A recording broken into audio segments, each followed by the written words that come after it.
Whoa, Nelly.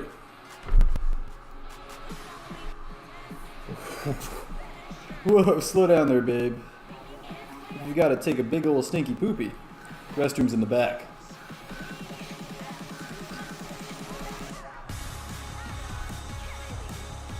Oh, man. You're live with LGBT. Ladders, girls, boys, and tables. Straight from the Ukrainian war zone.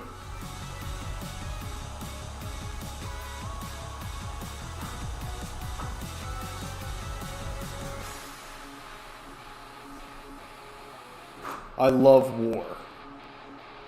I love war so much.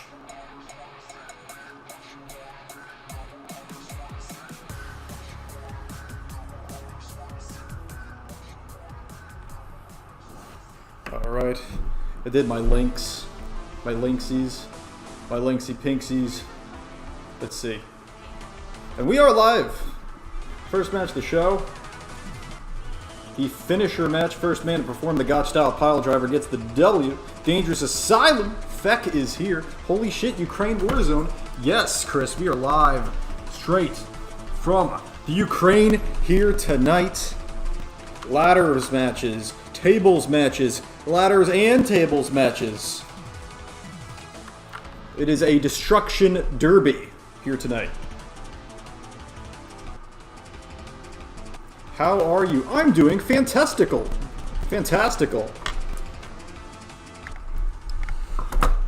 Minoru Suzuki is here, the Pancrase legend, the king. Where Kiev? I think I have not paid attention or stayed up to date with the Ukrainian situation, despite being here live. I believe Russia controls the city of Kiev at the moment, but I could be wrong. Here we go. There are win-loss records in singles competition for the men in the ring. 12 and 11. 12 wins, 11 losses for Adam Kennedy this season. Minoru Suzuki with 1 win, 0 losses. And that's their singles records. Of course, tag team and multi-man matches, trios matches not included in that. Nice back roll by Suzuki. So, Feck, Chris, how are you? The Asylum.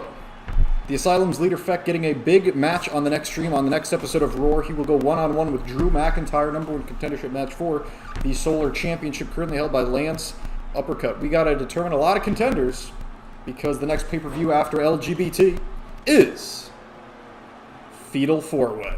4-Way matches.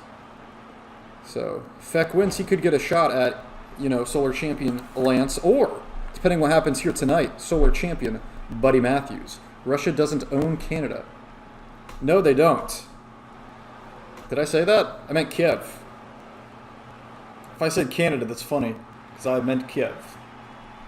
So in the ring, we got Adam Kennedy, former multiple-time Cruiserweight champion, former Russian champion as well, up against Minoru Suzuki, former Ring of Honor television champion, and a Pro Wrestling Noah champion, their GHC heavyweight champion. Ukraine president versus Russia president. Oh yeah, in the next match of the show, Vladimir Putin will be wrestling. That's right, Putin is in action tonight here on LGBT. So if you want to see Putin wrestle, you will see him wrestle very soon. Feck says, I'm good. That's good to hear. So as far as wrestling goes, the last episode of Rampage was okay. There's some funny stuff on it. The last episode of Dynamite, very good. And Capital Punishment, Capital Collision, the New Japan show from DC last night, pretty damn good. If I were you guys, I would go out of my way to watch Eddie Kingston versus Tomohiro Ishii, as well as Brody King versus Minoru Suzuki. Both very good matches. And the main event of that show last night was Hiroshi Tanahashi trying to defend his IWGP United States Heavyweight Championship against Jon Moxley, Will Ospreay, and Juice Robinson in a 4-way match. It was very good. I want Putin. Ooh, Feck wants to go one-on-one with Putin. I mean, I can arrange that if there's time in the next episode of Roar. Well, in the next episode of Roar, you're facing Drew McIntyre. Maybe the episode after that. I do wish I could stream more often, but things are happening and life is happening. That said, I did want to stream today. LGBT live from the Ukraine. Look at this. If he hits it, I don't see a reversal coming. God-style pile driver of Minoru Suzuki. The King has defeated Adam Kennedy. Captain Cold put away. There it is. First man to hit the God-style pile driver wins. And there it was. What a way to kick off LGBT. Ladders, girls, boys, and tables. Minoru Suzuki with the win, now 2-0. So, Chris, Feck, how have you been? You guys watching any wrestling? Movies? Reading any books? Listening to music? Oh, here he is. It is time for the first ladder match of the show.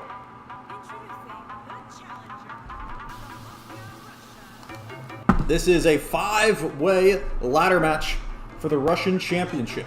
Here comes the first challenger, Vladimir Putin. I watched some Jackass in AEW. Nothing like watching Jackass in AEW. Here comes the president of Russia here in the Ukraine, live from Kiev. A nice flex there by Vladimir Putin. And I watched Gordon Ramsay. You know, Chris, you have good taste. Jackass, Hell's Kitchen, and AEW. Who was the heels last night? Okay, let's see.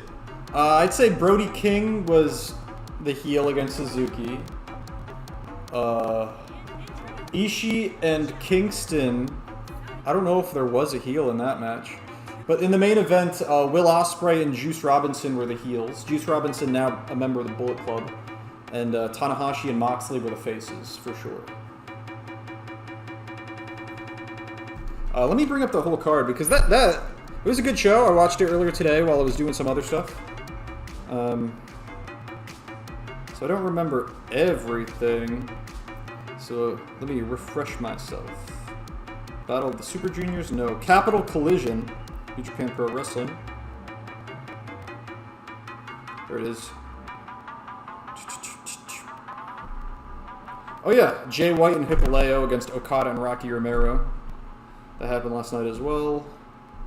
Chase Owens, Okan, a bunch of multi-man matches. And Carl Fredericks, Ren Narita. That happened too. Ren Narita's cool. He's a cool dude. Awesome dude. Carl Fredericks is good as well. Jay White is heel. Yes, he is. Yes, he is. And I believe Jay White will be challenging Kazuchika Okada for the IWGP World Heavyweight Championship. Not so far into the future. I think that's coming up pretty soon. Here's your second challenger in this Russian Championship match here in Ukraine. Vulcan. Of course, Vulcan and Vladimir Putin, both Russian.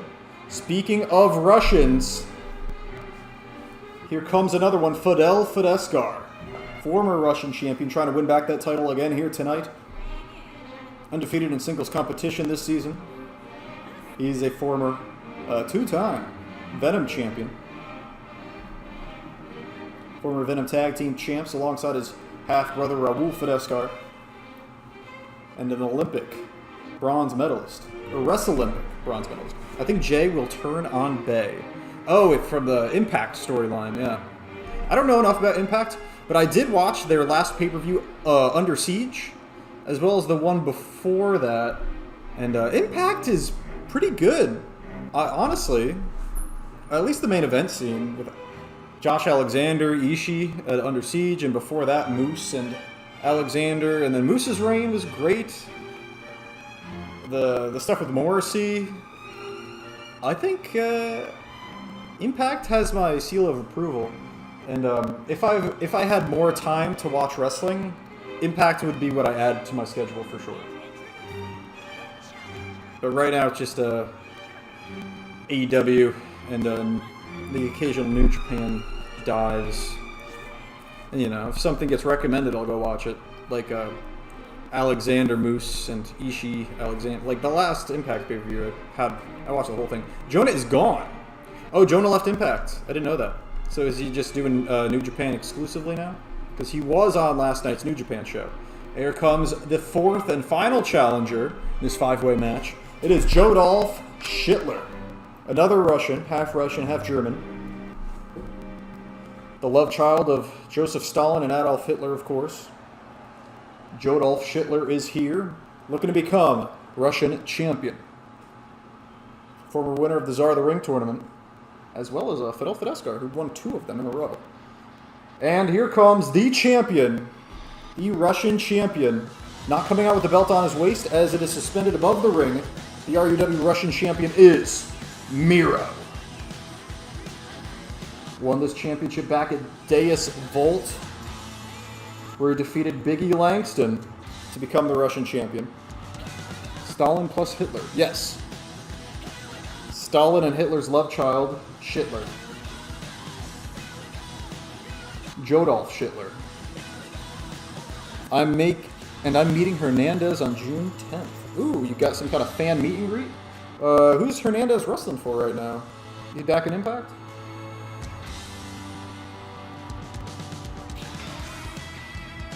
Hernandez is a big dude.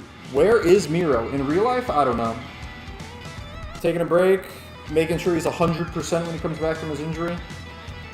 You know, if they want to do it, I would be completely fine with Miro coming back and squashing whoever was the TNT champion when he returns to take back that title that was rightfully his.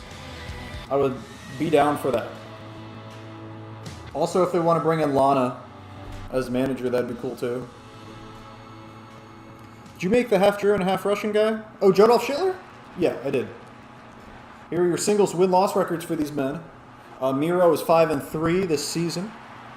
Fidel Fidescar, of course, an impressive 6-0. But this will obviously not count towards a singles match win-loss records. But interesting stats nonetheless for these 5 men. 4 of them Russians. In Vulcan Fidel. The 4 challengers are all Russian. The champion Miro, of course, Bulgarian. The Bulgarian brute. He was kayfabe Russian for a little bit in the Fed.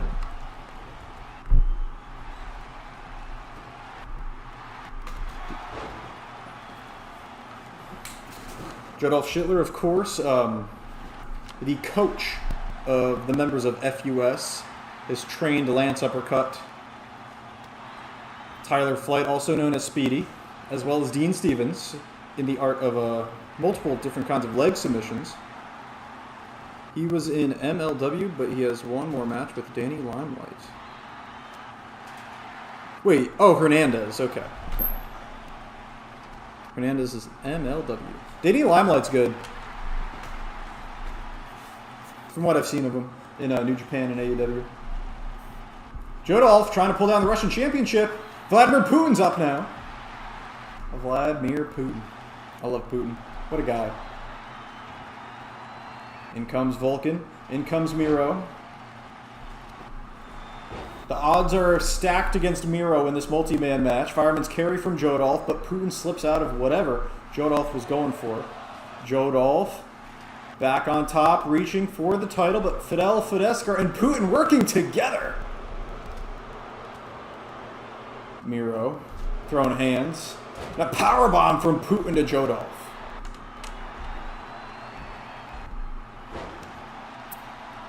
So chat, who do you want to win this match? And who do you think will win this match? With the Russian Championship on the line.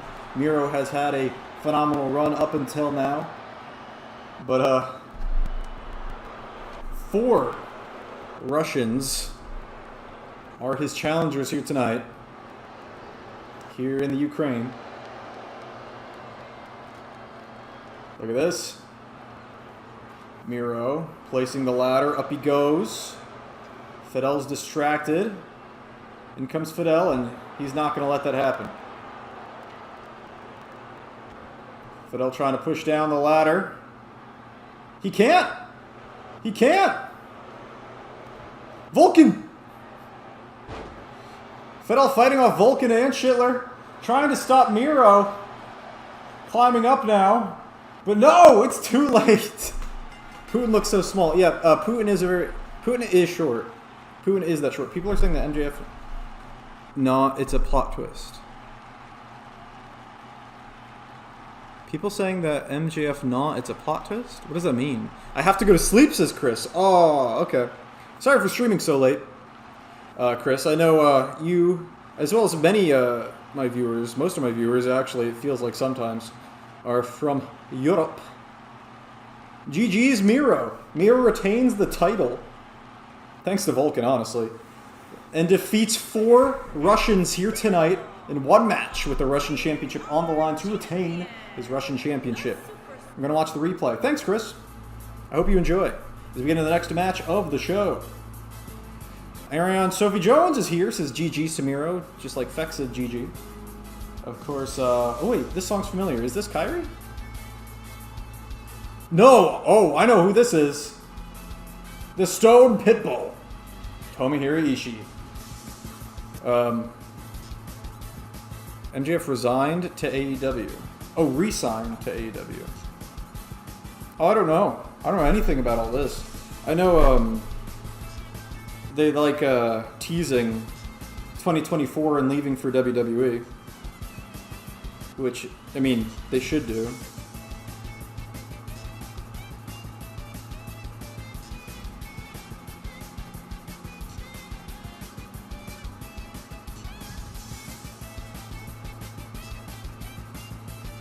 The Stone Pitbull, Tomohiro Ishii, is the #1 contender for the RUW Workhorse Championship, the mid-card title on Monday Night Raw. Currently held by, well, his opponent here tonight, obviously, champion, hyphen, the Deporter.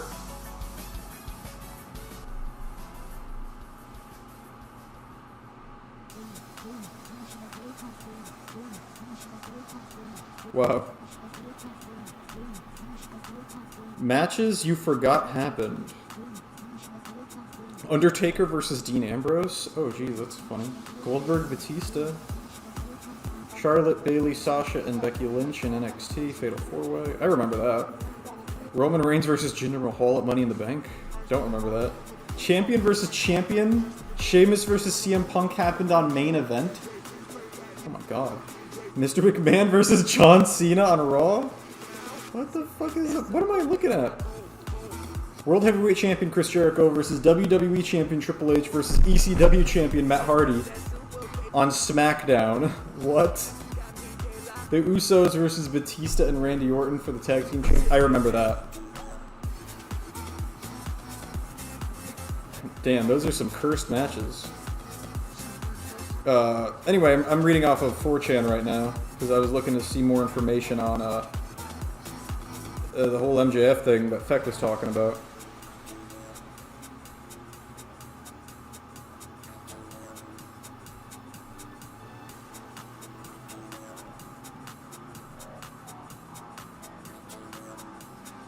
Oh yeah.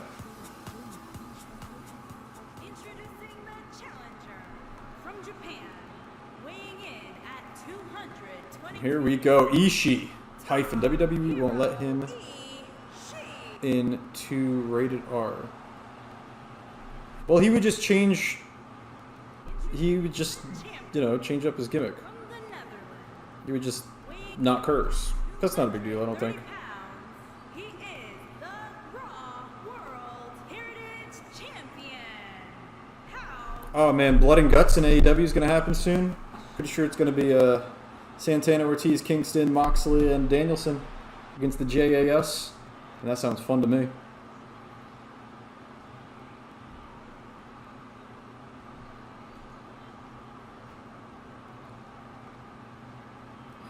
Yeah, I'm not seeing anything about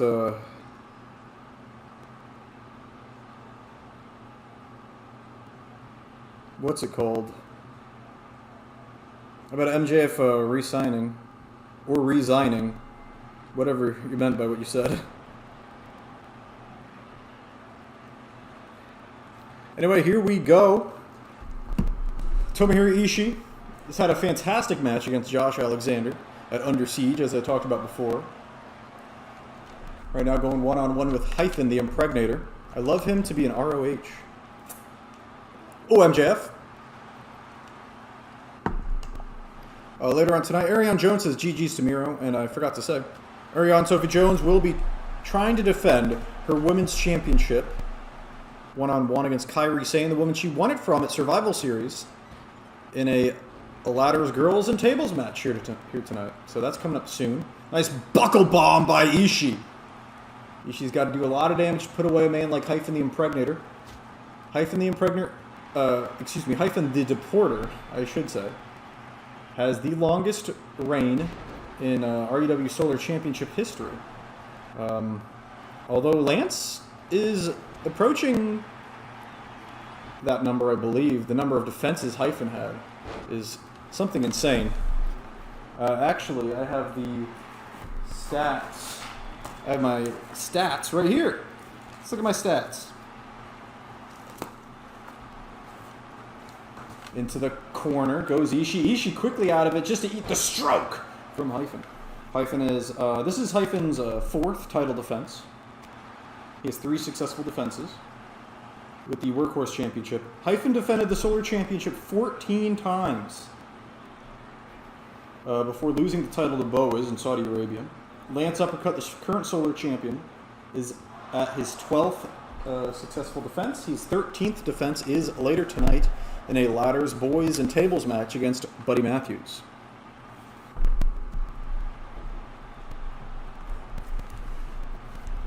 Buddy Matthews. Buddy Murphy. Of course, Buddy Matthews, a former Venom Tag Team Champion as well as Roar Tag Team Champion.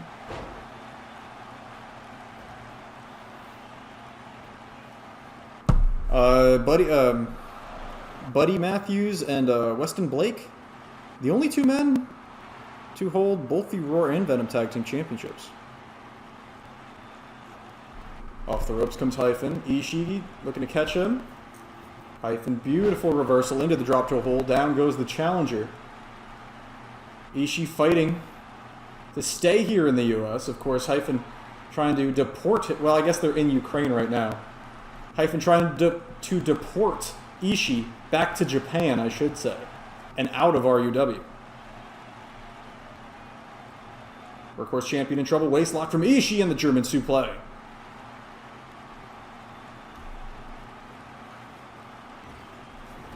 To the corner, clothesline to the back from Ishii. Ishii now lifting up the champion into the side headlock. Excuse me, it's not a side headlock. It's just a headlock. A grounded headlock where he's grinding him. He's grinding the champion. Nothing like grinding on Chads.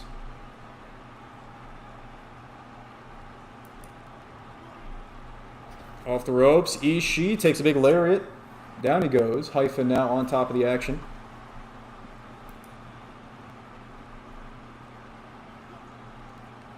Dude, yeah, I wonder what's going on with Ring of Honor. Oh, did you see that Jeff Hardy Darby match? That was crazy.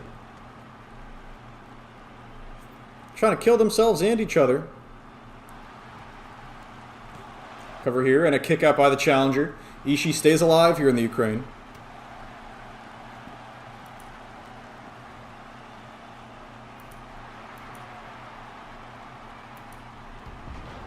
Nice Hurricane Rana there from Ishii. Ishii doesn't wrestle like a small man. Cover here. Trying to become champion? No.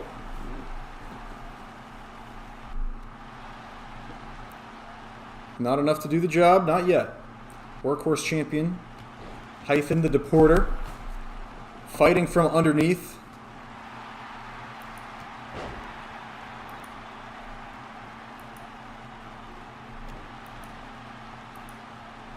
Damn, my mouse is loud. I'm sorry about that, fellers. And there's the nice pose from the Deporter. Slap of the arm. Up he goes. Michinoku driver cover by the champion. Back to Japan you go, Ishii. No. Kick out by Tomohiro. Up to the top goes Hyphen. Could be looking for a fist drop, a leg drop, or the patented sexy splash. No, instead, waiting for Ishii to get up to his feet. Oh, the cannonball. That helped him in his matches against Drew McIntyre in the past with the Workhorse Championship on the line. But here tonight, Ishii gets out of the way, sees it coming. Ishii with a gut kick. Belly to back suplex. Beautiful, dropping him on the back of his neck.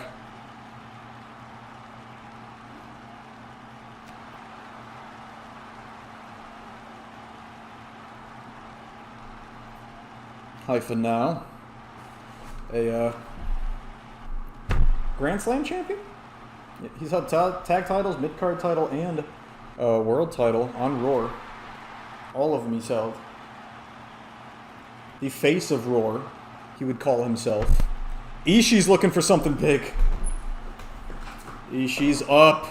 Champion in trouble in the danger zone.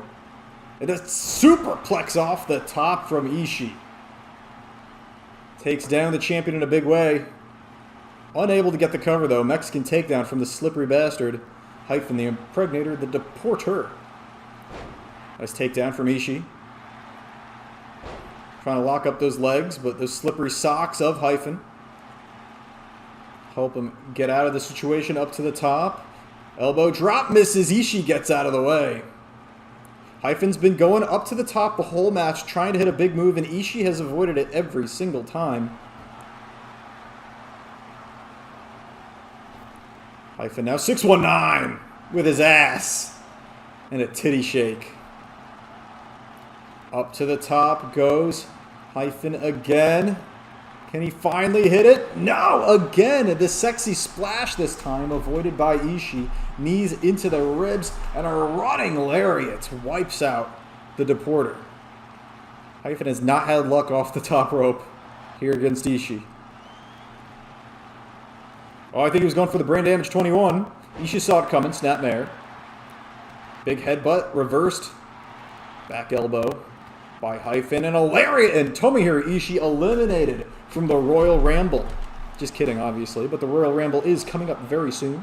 The next pay-per-view is Fatal 4-Way, and the next pay-per-view after that, the Royal Rumble. We'll have a men's and women's Rumble match, of course. And another big clothesline on the outside.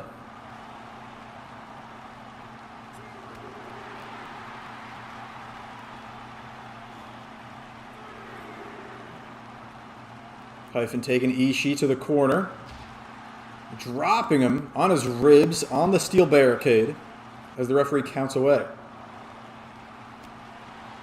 Oh! Ishii sends Hyphen out. Ishii can win the match by countout? No. Resets the clock. Hyphen is back into the ringside area. Punch to the gut. Gut kick as well. Hyphen for sure has found his target, the ribs, the stomach of Ishii. He's been targeting the whole match.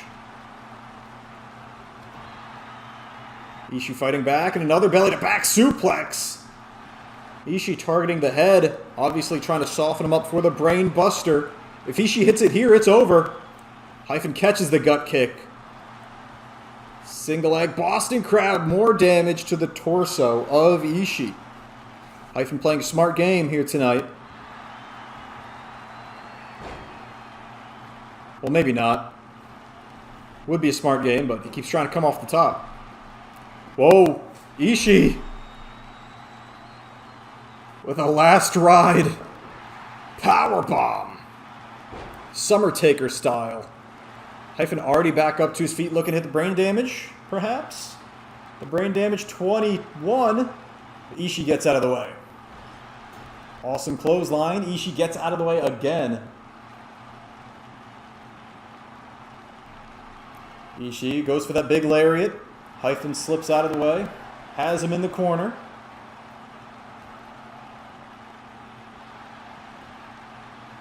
Hyphen going up top. Tree of Woe position is what Tomohiro Ishii's in.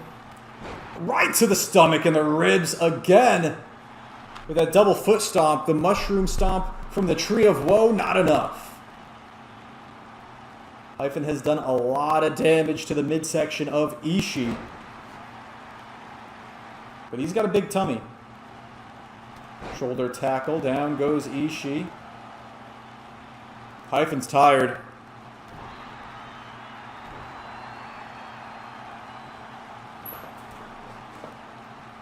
Looking to keep him grounded. Keep Ishii down, maybe. Targeting the legs. Make it hard to move. Ishii relies a lot on his base for his throws, of course, and lifting. Running forearm, grounds Ishii. Up to the top goes Hyphen again. This is the 4th or 5th time he's tried coming off the top. Let's see if he can actually hit something. No! Ishii catches him! And a scoop and a slam. The strength and the power of Ishii, very impressive. Hyphen misses his top rope maneuver again. Misses the clothesline. The lariat misses from Ishii. Back suplex from Hyphen up to the top again. Desperate to hit this. Oh, that's a sexy splash. Finally connects. Right on the midsection he's targeted the whole match. Finally hits his top rope move. And Hyphen's game plan pays off here tonight. And Tomohiro Ishii, you have been deported.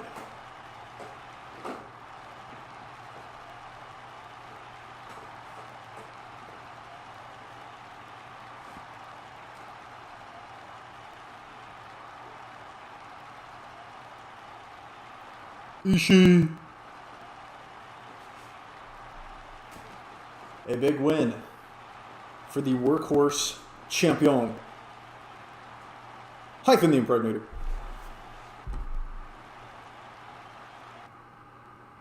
As we speed through. World Heritage Champion. 11-2 win-loss record in singles competition for the Impregnator. The Deporter. Excuse me.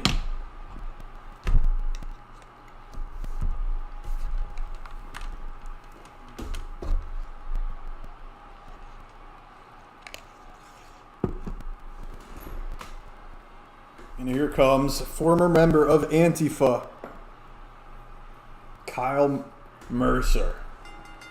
He's been mocking Dean Stevens and mocking Andres Mercer.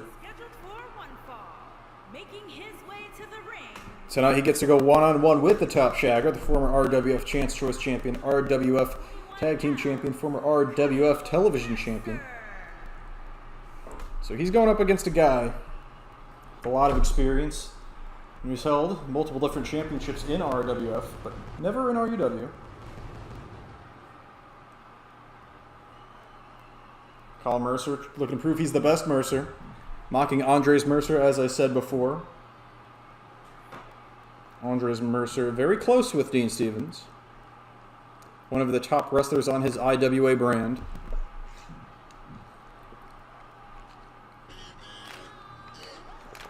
And here he comes.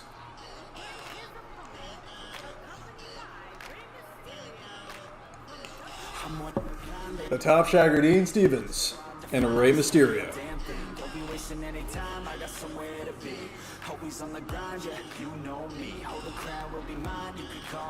I think I'm going to grab my Symphony Bar. I'm one of a kind, and no one like me. Put my money where my mouth is, I'ma get it now, kid. Heard around town, this sound is astounding. Feel my heart pounding, bass is surrounded. Think I finally found it, so I'm gonna mount it. Impressive 12 wins, 3 losses, and a draw for Dean Stevens. Kyle Mercer has competed before in RUW, of course, as part of Anti-Faction, but those were trios and 4-on-4 matches. This is his first singles match here in RUW this season. And it's a pay-per-view match against Dean Stevens. Andres Mercer, of course, the root of this conflict.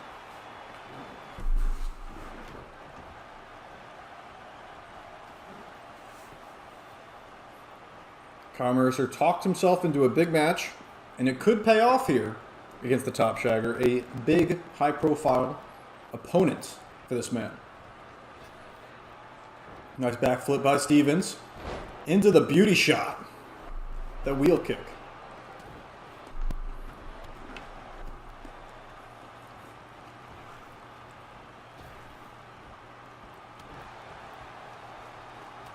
There's overhand punch by Mercer.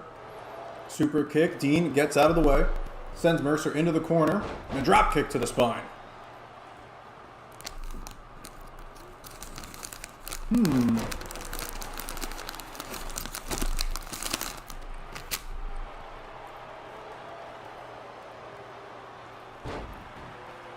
Nice spinning brainbuster from Mercer.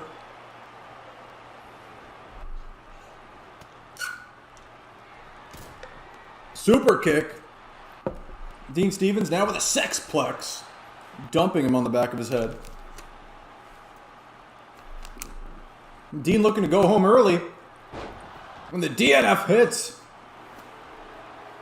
Maybe he went for it too early. We're about to find out. And to the showers you go.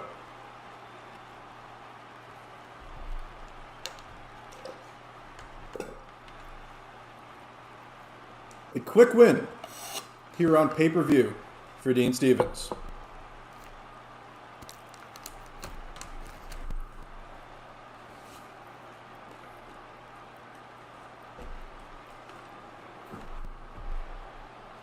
Here is your winner, Good night, Steven. Mercer. Well, the fake Mercer, Kyle Mercer. 13 wins, 3 losses, and 1 draw. Dean Stevens, a high-ranking competitor here in RUW.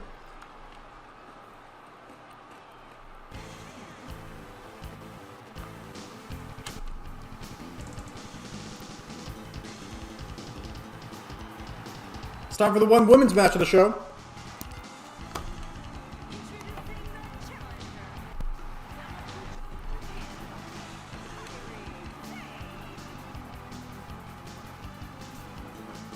Kairi Sane, the second ever unified women's champion. The only 2-time unified women's champion.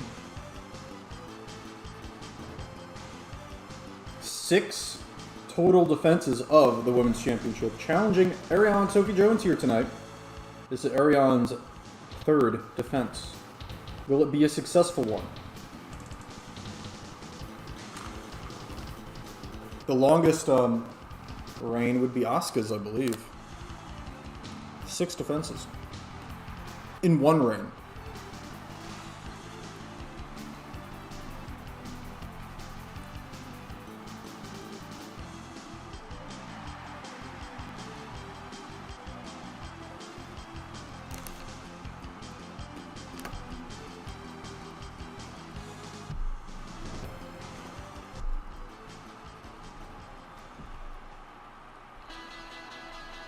Kairi Sane, the Pirate Princess, up against the Cowgirl, Ariane Sophie Jones.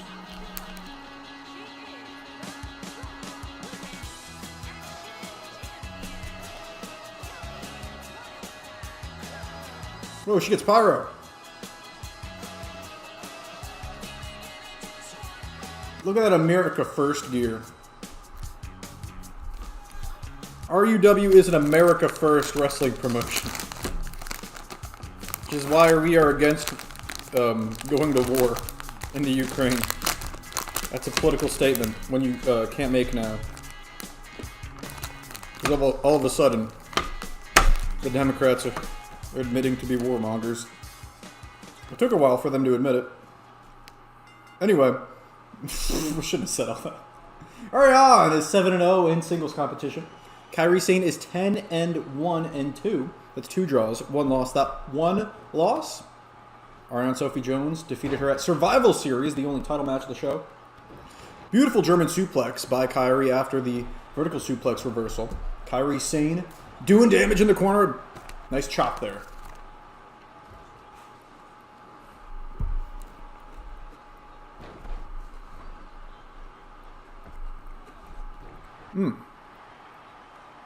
Tornado DDT.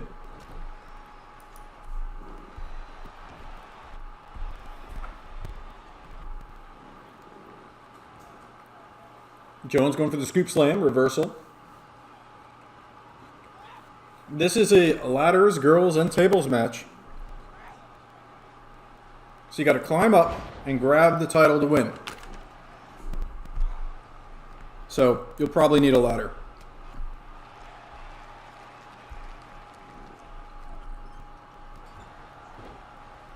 I would recommend a ladder. Especially for these women. I don't believe they're tall enough.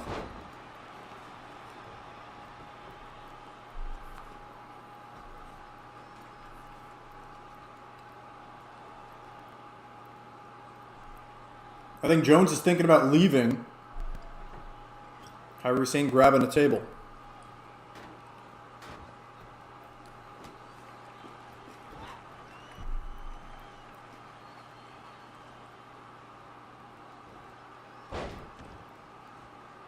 Nice double arm Northern Lights suplex by Sane. Looking to become a 3-time Unified Women's Champion. Okay. Kairi sets up the table. Jones says no thank you and unsets the table. Vertical suplex onto the table.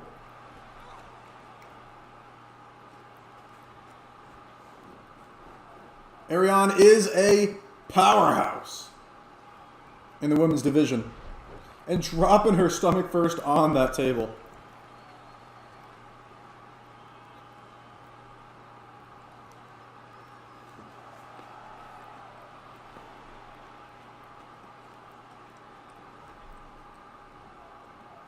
I like the way this arena came out.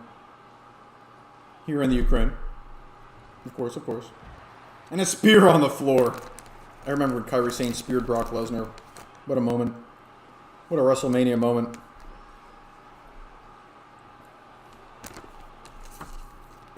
It's just walking around the outside on the floor. Finally, someone grabs the ladder. You're going to need that to win, homie. Sane thrown in by Jones.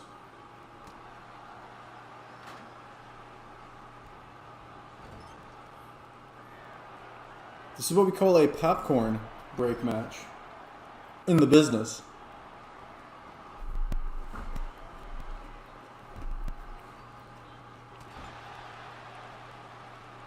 Walks the plank. Up to the top goes Sane.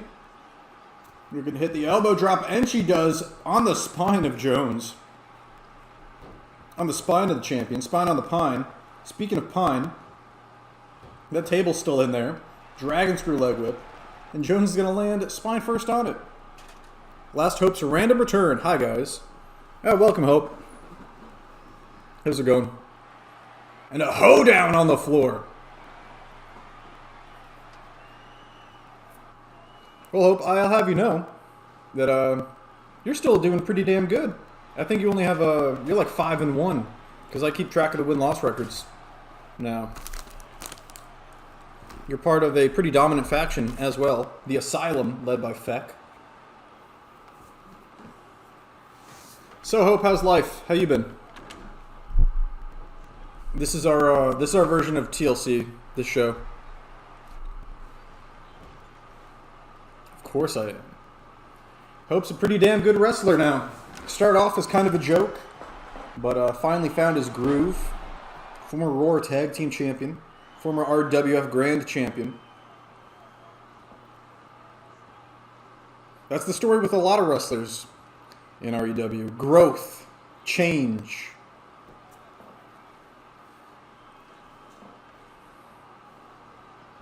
It's been alright. Busy as hell, but I'm alive. Yeah, same thing. Oh my god! Oh my lord. That was a big mistake by Jones. Kairi holding the ladder. Tried to springboard crossbody, lands on the ladder. But now it pays off. Jones showing her power on the floor.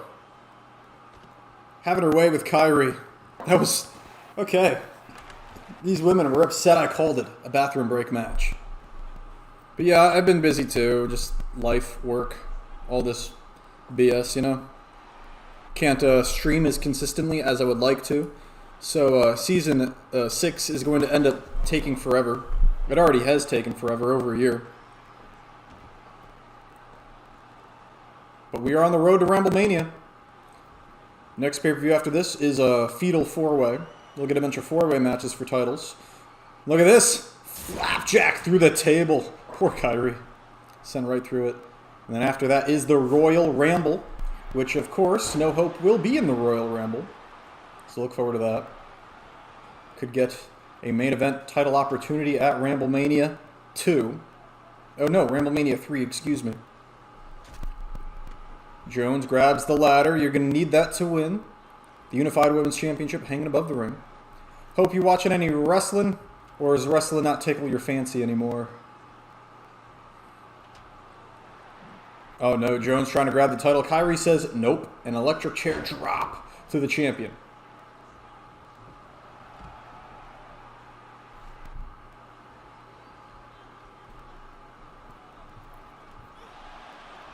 No, Jones gets out of the way and hits the cowgirl kick on the floor. Kyrie Sane, the only woman to ever kick out of the cowgirl kick.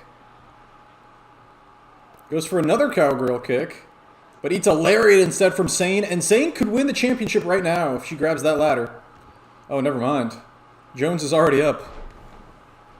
Shoulder first, down goes Kyrie, and more targeting of that arm. Making it harder to climb. Or trying to make her not want to commit to pulling off that elbow drop, maybe. The insane elbow. Whoa, nice reversal there by Kyrie. Lands on the ladder, actually. Nice clothesline from the champ. Ariane Sophie Jones is in the America gear. Of course, this pay-per-view live from the Ukrainian war zone. Vladimir Putin wrestled on the show earlier tonight, challenged for the Russian championship against Miro. And another hoedown, this time in the ring. And if I was Jones, I'd be thinking about retaining my championship right now.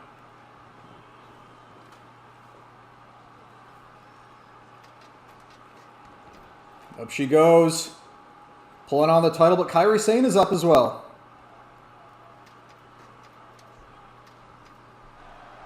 Nice forearm. No, reversed. Jones now. Eats a strike from Kyrie, and another. And another. No, reversed. Back and forth go these two women.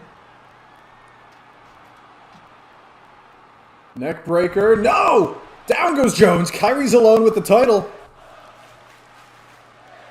This is awesome chant from the crowd. Why is she not grabbing the title? Oh no. She's looking to hit the insane elbow. To the spine. Again, that's the second elbow drop to the spine she's hit. Looking to put the champion down for good. Insane elbow. She's hit 3 of these elbow drops off the top. And the first 2 were to the spine of the champ. You gotta climb up now. You gotta climb up now. Again? Went for the overkill, and she's going to pay for it. Jones gets out of the way. Running knee in the corner. Eats a boot to the face. That ladder still set up center of the ring. Nice backhand. Lifts her up, and a spinning slam from Jones. Mounted ground and pound, just a bitch brawl. A bitchin' brawl. And another hoedown to Kyrie. Jones climbs up. Jones now title in hand again. And Kyrie's not moving. Oh, there she is. Using the ropes to get up, but she's got to pick up the pace. Kyrie's up, but no, Jones has the title. You can tell because the AI stopped moving. And Miss Jones will retain here tonight. Women's champion, still Ariane Sophie Jones. Now with 3 successful defenses of the Unified Women's Championship. Puts away Kyrie Sane. After a cowgirl kick and 3 hoedowns. Here at LGBT. 8-0. Damn, that's a good record. Action champion, County. Next match. The Venom Championship on the line. World title match, baby.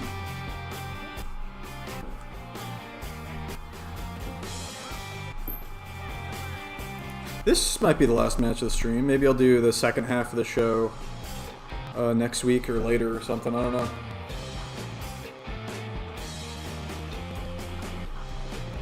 You know, if nobody's here.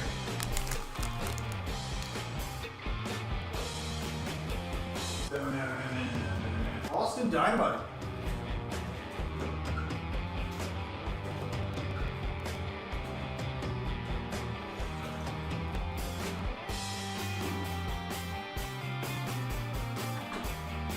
Austin Dynamite, a man with many wins and a few losses. This is his second ever World Championship match here in RUW, which might come as a surprise because of how dominant this man has been. This is a 2 out of 3 falls tables match.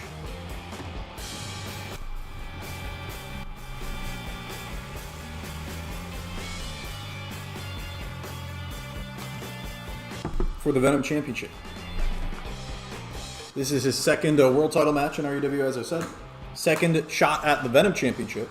His first one was at the beginning of this season for the vacant Venom Championship in a 6-way elimination match. He made it to the final 2. For Drew McIntyre actually would win that match. And here comes Jason Youngblood, the Venom Champion.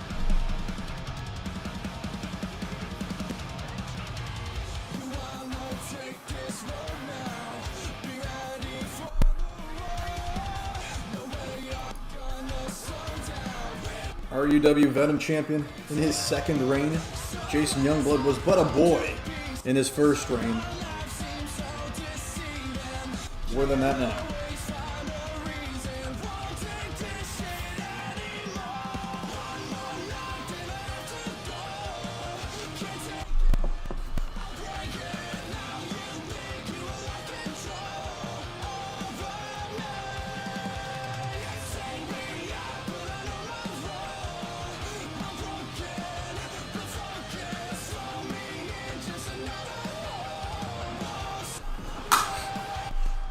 Let's go.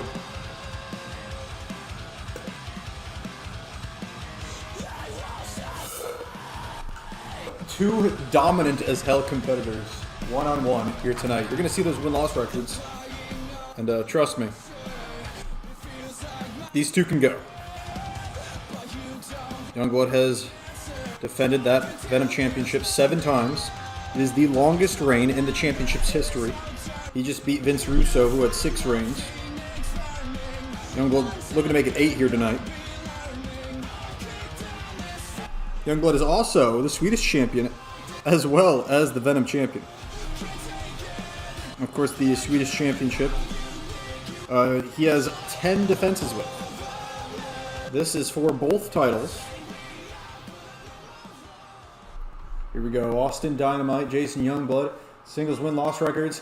10-2 is Dynamite. 18-0 is Youngblood. Youngblood with the best singles win-loss record this season. 18-0. Dynamite's only 2 losses are a loss against The Fiend and a loss against his opponent here tonight, Jason Youngblood. A singles match on Venom a long time ago. There were no pinfalls and no submissions in this match, though. Only way to win is putting your opponent through 2 tables. This is 2 out of 3. That's 4 arms. Look at this.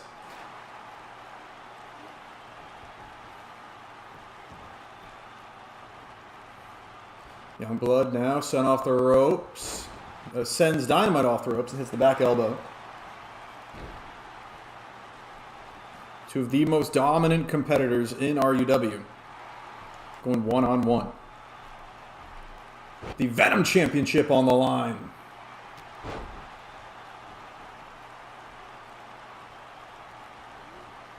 And a DNF. Beautiful DNF, that jumping cutter. Ace Crusher, Diamond Cutter, RKO, whatever you want to call it. Misses the splash in the corner. Dynamite gets out of the way. Going for the vertical suplex, it looks like. And down comes Youngblood.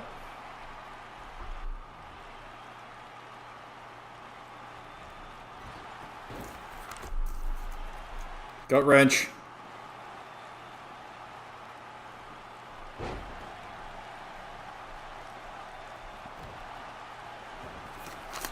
Oh, man. Beautiful. Dynamite just picking apart the champion.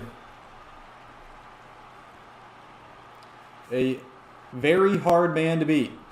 In REW this season, only 2 losses. And overall, only 3 men have ever beat Dynamite?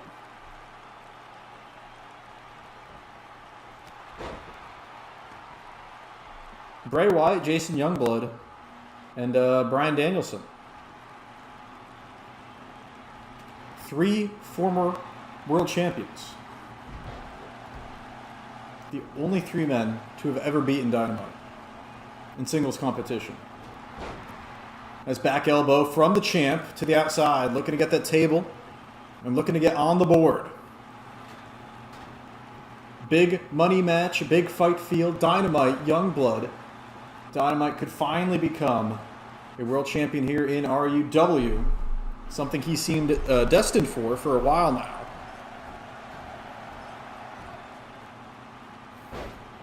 With just how much he dominates in that ring and the aforementioned win-loss record.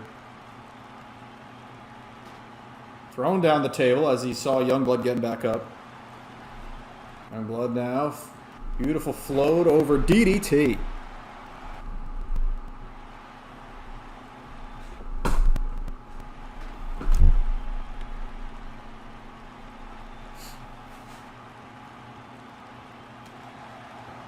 Nice back elbow by Dynamite. Goes for the Superman punch, but Youngblood sees it coming. Has him on the apron. Whoa! Almost tumbled. That could have been nasty for Youngblood, but he caught himself. Dynamite, though, looking to make it nasty nonetheless with the DDT on the apron.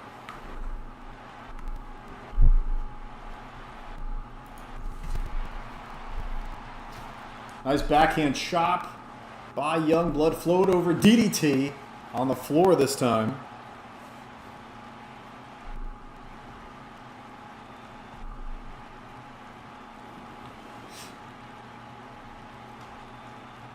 Youngblood throwing Dynamite into the apron. Yeah, this will be the last match of the stream. If if no one's here, then I'll just do the second half of this show sometime later this week, probably.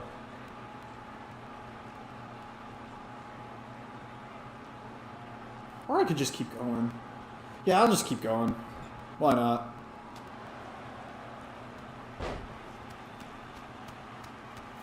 Nice Luthez pressing some ground and poundies. Groundy poundies.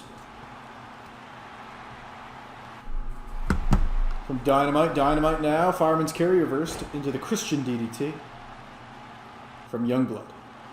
Christian, of course, will have a number 1 contendership match as well against AJ Styles, trying to get into the Fatal 4-Way match for the Solar Championship.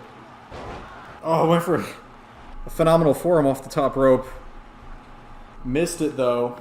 Dynamite looking to make him pay. The torture rack backstabber. There are 2 tables in the ring. Neither of them set up. Dynamite. Multiple lariats. Youngblood goes for one of his own, but eats a power slam. Up to his feet nonetheless. Just to eat another lariat from the challenger. Dynamite is having his way with Youngblood.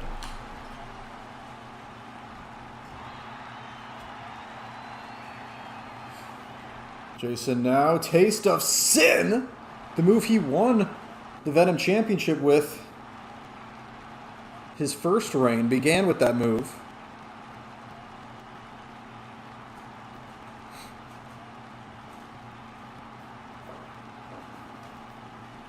Into the table. Into the corner.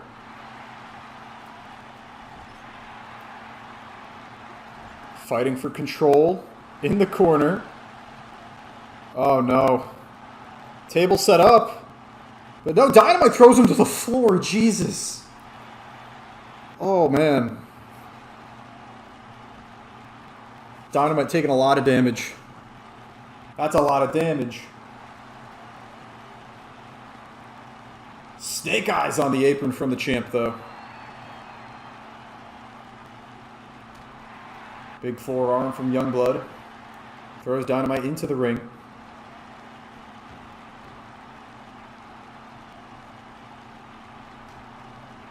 Is there a WWE pay-per-view tonight? Or was that last week? What would it be? Backlash? That already happened. Yeah, okay. Alright, I remembered. Look at this on the apron now. Oh, Payback's a bitch. Dynamite did the same move to Youngblood earlier in the match, and now it is Dynamite who's DDT'd on the apron. And I believe we have color. Juice, if you will. Dynabreaker.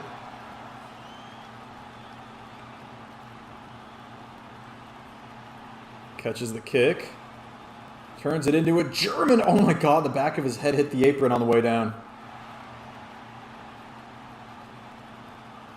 I believe Youngblood just did a lot of damage to Dynamite with that one. The challenger might be in trouble. Thrown into the post. No mercy for Dynamite.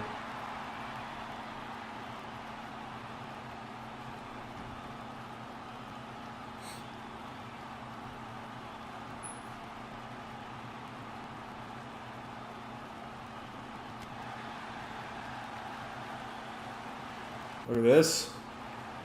Electric chair. Forearm to the back of the neck. Dynamite's got to capitalize on this. Bringing him to the table. It's been set up in the ring. Youngblood reverses with back elbows.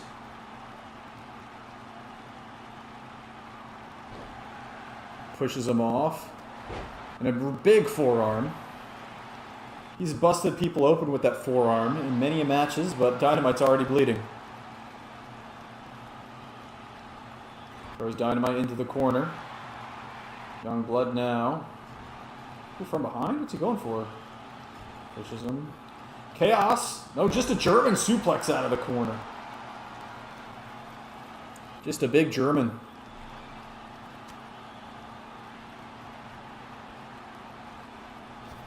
Now it's Dynamite throwing Youngblood.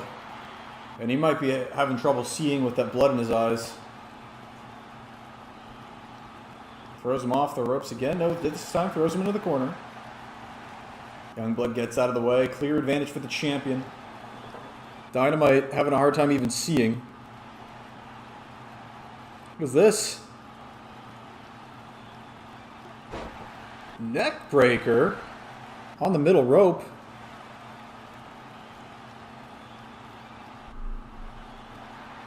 Very close to that table. It's been set up. Waist lock here from the champ. Dynamite fights out with the elbows. Springboard. DDT. Oh my god. And down comes the table. Did not go through it though.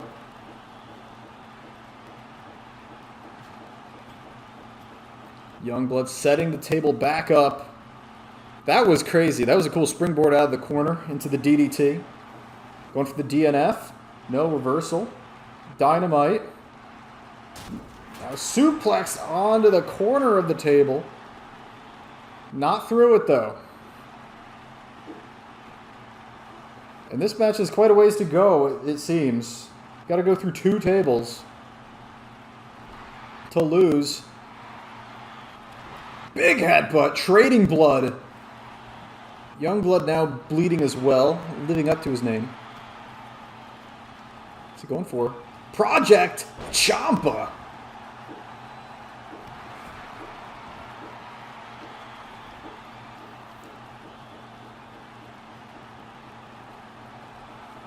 Oh, he wants a springboard. Springboard headbutt. Already bleeding from his own head. No, he's back up. He's back up. Quickly back up. Trying to set up the table. Dynamite crawling to the ropes. Trying to get up to his feet as well.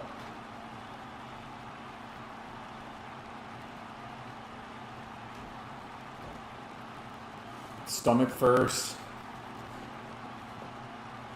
Dynamite holding his ribs. And again, into the table. Just throwing him into the table repeatedly is Youngblood. He could have him here. No signs of life from Dynamite. Powerbomb through the table. Youngblood is up 1-0. The champion with the advantage.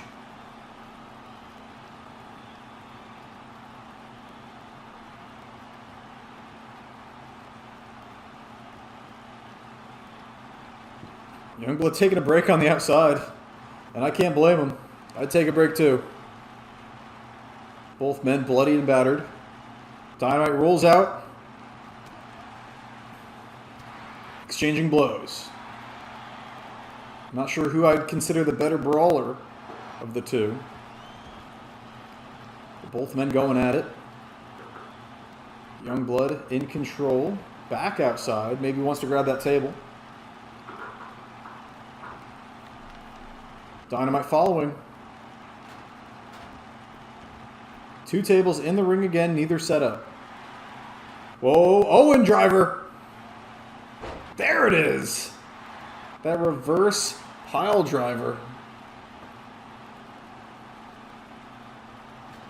Oh, that was just a tombstone. That was like an Okada style driver. He did not sit out with it. My mistake.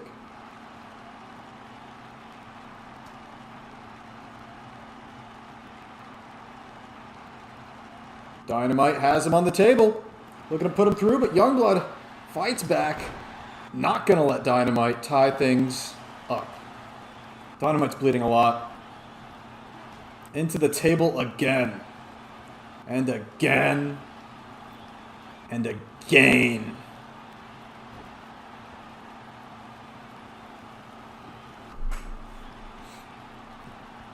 Dynamite had the advantage in the early goings of the match. Things have changed in the favor of the champ since then. Dynamite takes down the table. Luthes press. So nice mounted brawling from the challenger.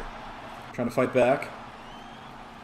Now setting up the table where he wants it, I believe. Or I guess. Didn't like where it was before as he took it down.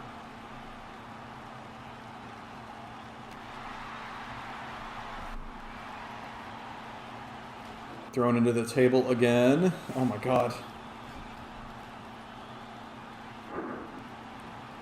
Youngblood is like, no. The table is gone. Goes for the clothesline to the back. Dynamite sees it coming. A reversal. Divorce court. Down goes Dynamite.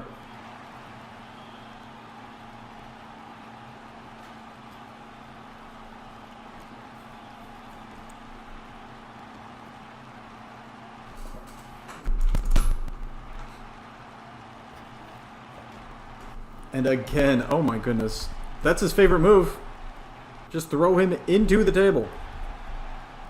That's the strategy.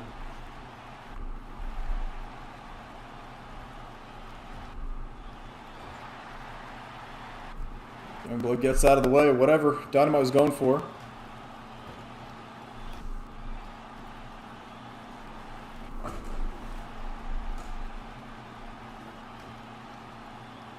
Jesus, rapid fire throws into the table. Rapid fire table throws. Oh, man.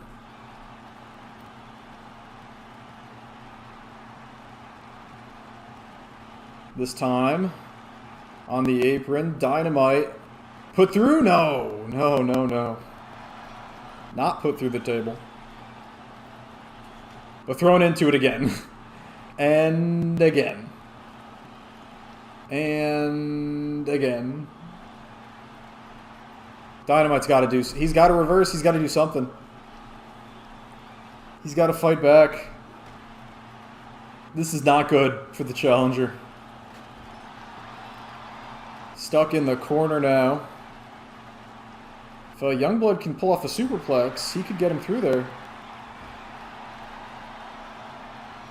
Pushed off. Oh, table comes down, not broken. Dynamite almost tied things up. Almost tied things up. But alas, is not to be. Dynamite now. Finally with some offense, using the ropes to take down the champ.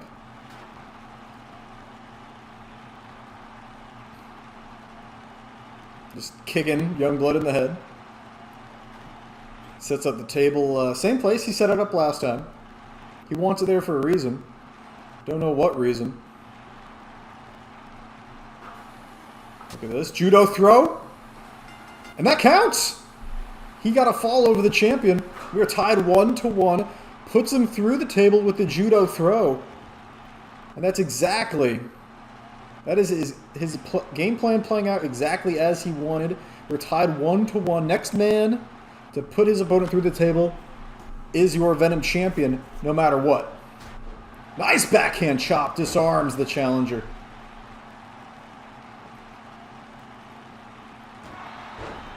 Table shot to the face of Dynamite. Back elbow. Dynamite now. DDT. Reversed. Divorce court again by Youngblood. Hellacious contest between these two men. Sets up the table. Center of the ring.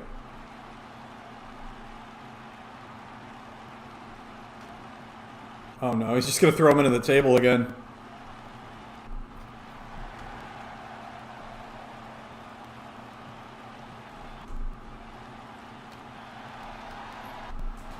Nice leg kicks here from Champ.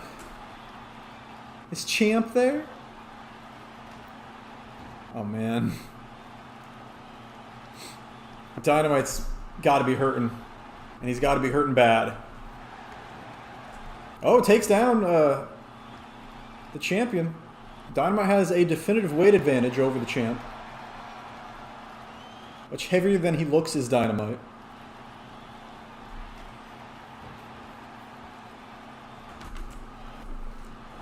He's a dense man. Both men collide, and again, Dynamite has the weight, he has the base, stays on his feet, and down goes the champ. Champ fighting back. Whips him into the table. Again. Should have a count on how many times Dynamite has been whipped into the table, because it'd be a lot. Superman punch, not through the table. Close to the table. Dynamite switching things up. He's thinking about putting the table in the corner. No, throws it down. Judo, okay, no, right into the headlock. Excuse me. Youngblood power bombed. Dynamite through a table for the first fall, and the judo throw from Dynamite to Youngblood was the second fall. We are now tied 1-1. Table shot to the face. That would have been horrific if it connected.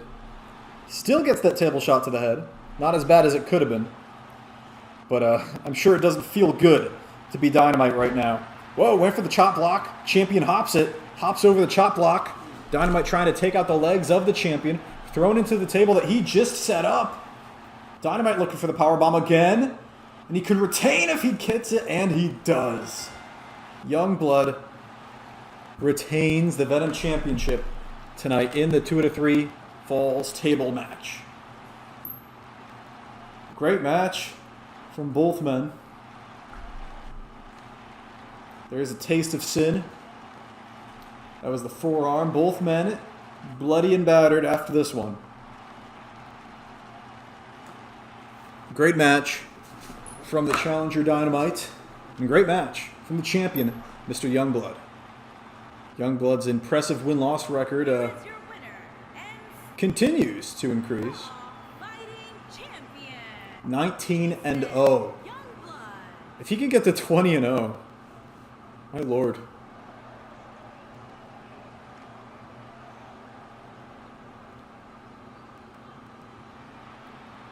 A big win for Jason Youngblood here in Ukraine.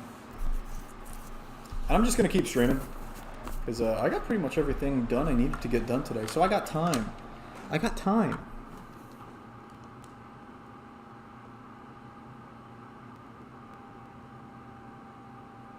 So LGBT will continue. Ladders, girls, boys, and tables. Here comes Johnny Riot. The man that says he will be replacing Speedy as the top face in the company. He says he's the stronger, taller, faster, and more handsomer version of Speedy. Johnny Riot, former member of Antifa. Looking to take out the Cruiserweight champion, Tyler Flight.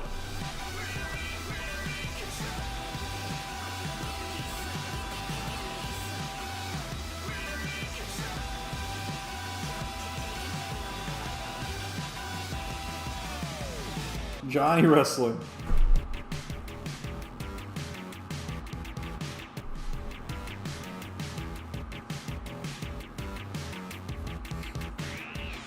Johnny Riot's former partner, Kyle Mercer, unsuccessful earlier tonight against Dean Stevens. His other two compatriots in Antifa, of course, Sami Zayn and Travis Danger.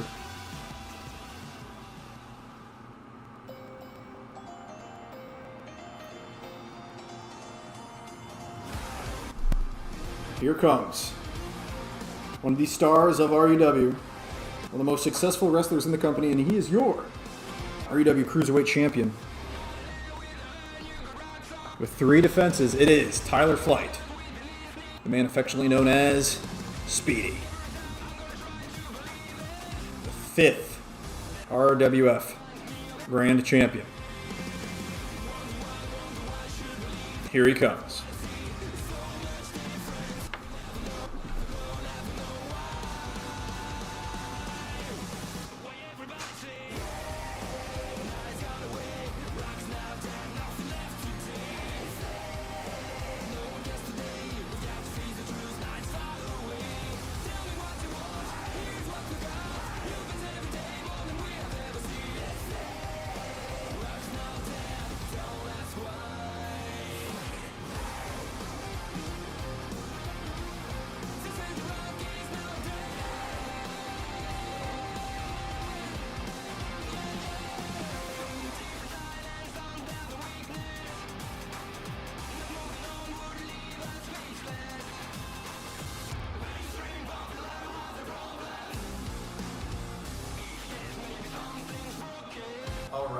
All right.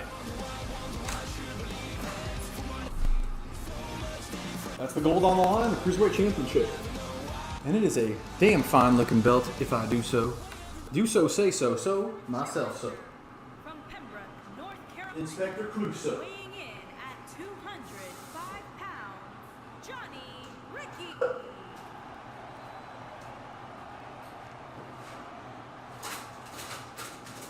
Introducing the champion from Detroit, Michigan, weighing in at 205 pounds. He is the Raw Cruiserweight Champion. Alrighty. Tyler Flynn. Here we go, lads.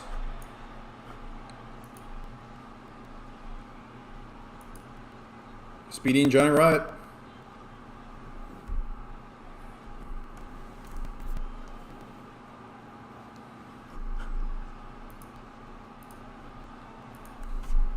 Referee Yves Levine, I believe. I forget.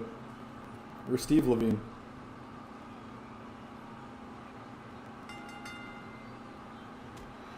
Johnny Riot, 1-0 in singles competition. That one win over the former and first ever Chance Choice champion, Ari Daivari. Tyler Flight, Speedy, 14-3.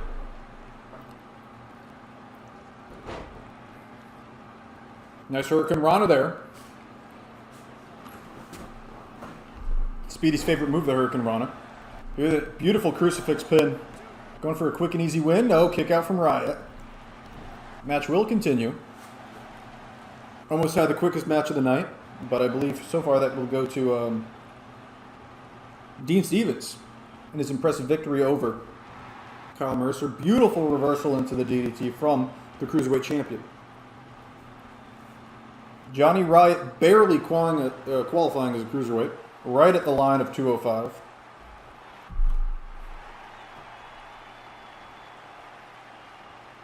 There it is, beautiful head and arm triangle here. from Tyler. Looking to tap him out or put him to sleep. It will not be so. A power bomb from Riot.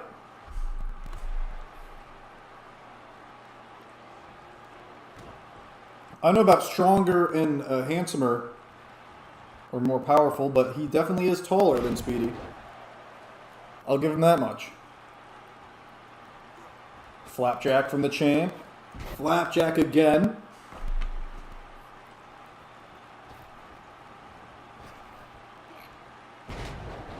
Off the rope into a third. Flapjack.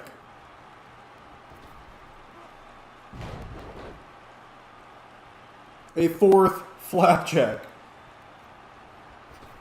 Yeah, Johnny might not have the power advantage he thought he did, but there's the double foot stomp. Finally gets the reversal he was looking for.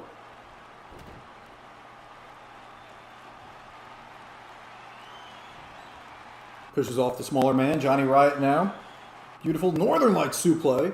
Kip up. No sold by Speedy. Ah, he went for a front flip Hurricane Rana. Misjudged the range. Johnny Riot able to avoid it. Looks like we're at a standstill between these two men again. Go for the scoop and a slam. Reversal by Riot. Throws the champ into the corner. Goes for a scoop and a slam of his own. No. Reversal by Speedy. And the lariat in the corner, followed up by the dropkick.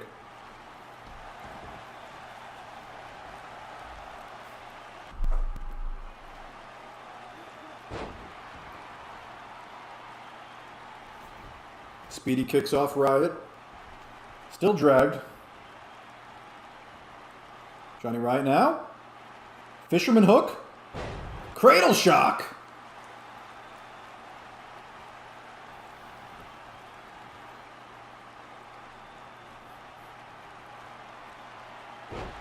And a standing moonsault press. Very impressive from Johnny. Looking to get the big win. Put Speedy away. And he hits the knee.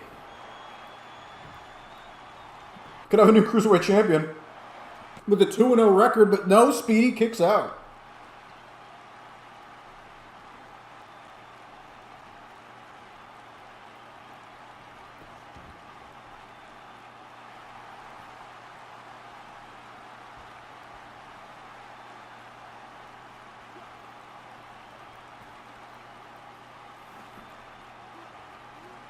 Headlock here from Johnny, slowing things down. Said, why'd you kick out of my finish, kid?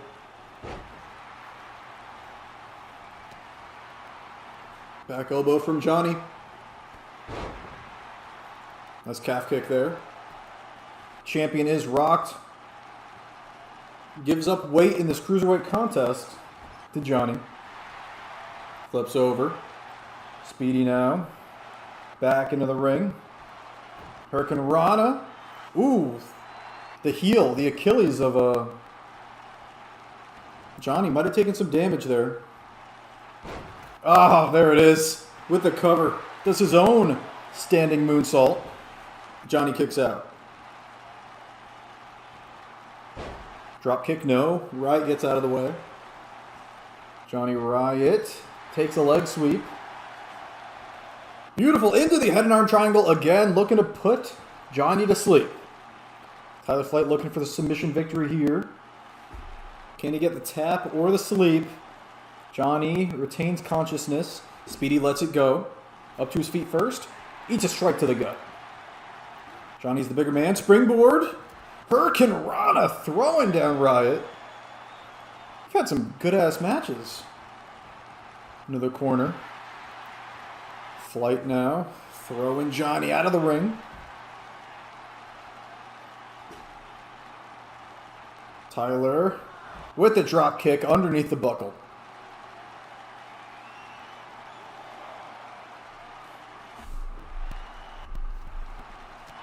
Nice forearm from Riot.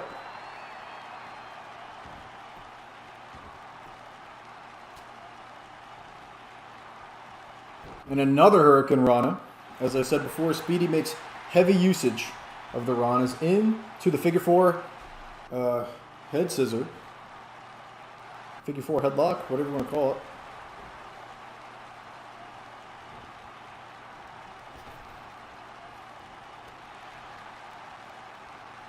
Yeah, I'm going to call it head scissor. Both men fighting for the advantage. Reverses back and forth. And a big lariat from the champ. Those arms might be recovering. Speedy using those arms more and more as time passes.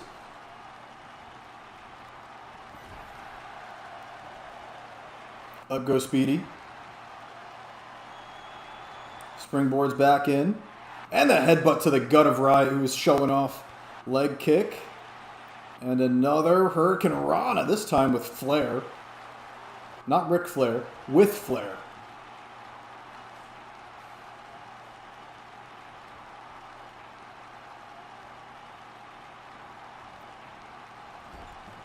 Throws him into the corner. Shoulder tackle, and we know what he sets up with that. Looking to keep him in the corner for the super kicks.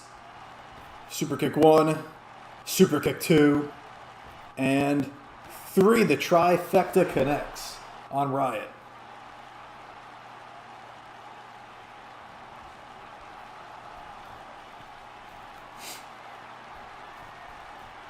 To the top, Speedy Salt.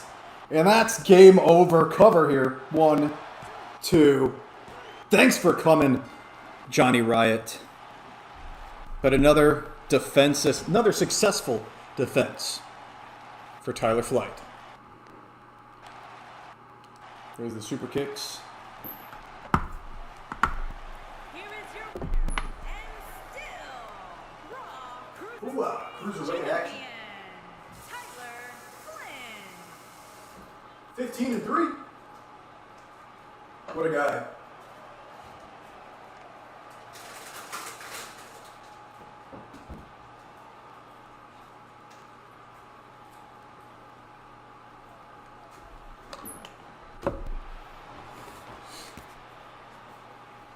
Oh, man.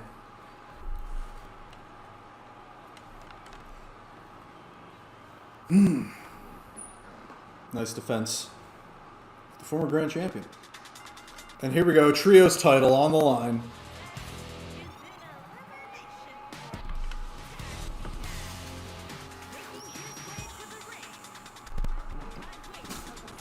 Here comes Blaze Cabello, Tony Orion, and Nelson Pena. The Proud Guys.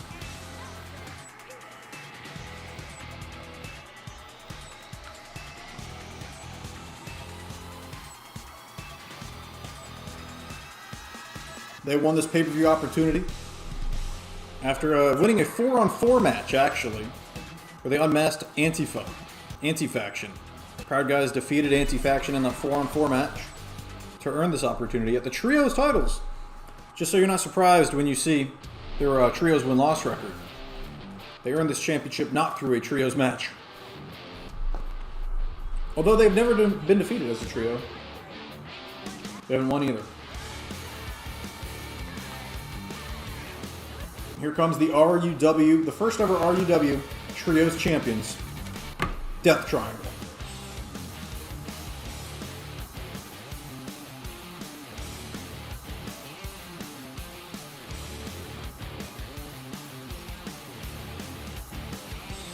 Pac, Ray Phoenix, and Pentagon Jr.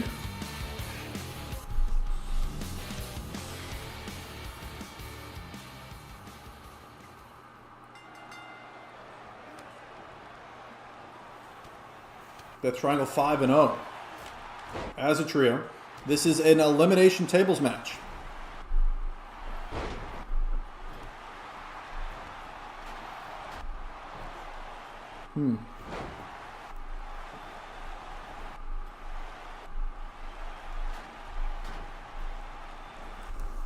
Here we go. So you're going to see at least 3 people go through tables. At most 5. I mean, there could be all 6 if there's some kind of draw with the final 2.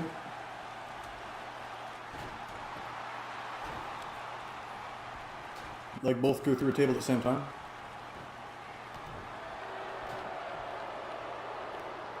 Oh, whoa, whoa, whoa, whoa. Fear factor from Penta already.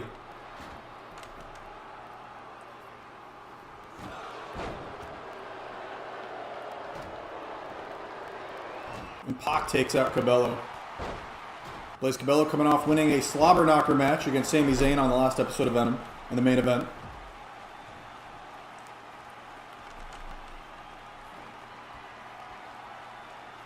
Pac setting up a table.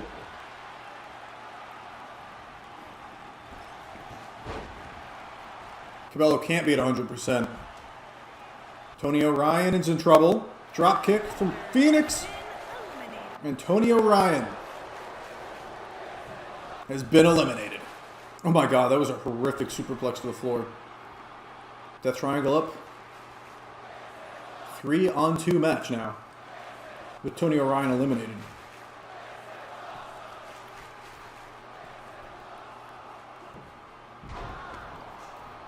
Here comes Nelson Pena, the former Chat Choice champion.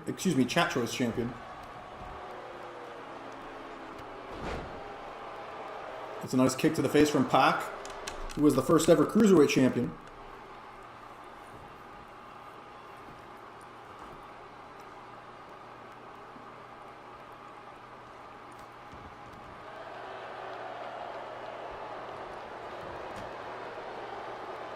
Pac now has Pena against a table. No, Pena looking to eliminate Pac, and he could do it. No, Pac reverses. Oh my god.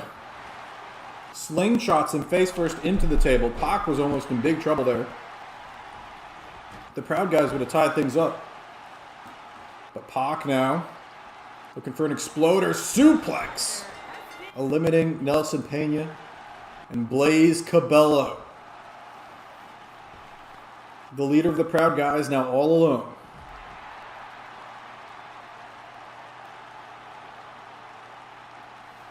Against Death Triangle. Crazier things have happened, but as good as Blaze Cabello is, I don't think him surviving all three members of Death Triangle is likely.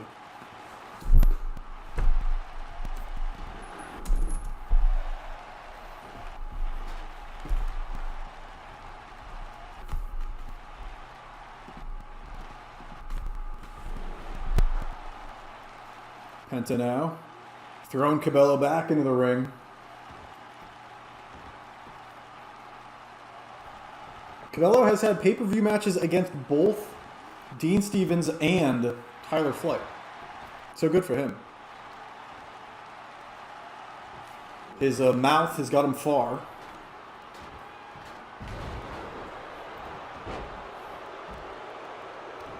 Gut kick. No. He took out Penta, almost had Phoenix down, but in comes the third member of Death Triangle, Pac. The bastard, who sets up a table in the corner.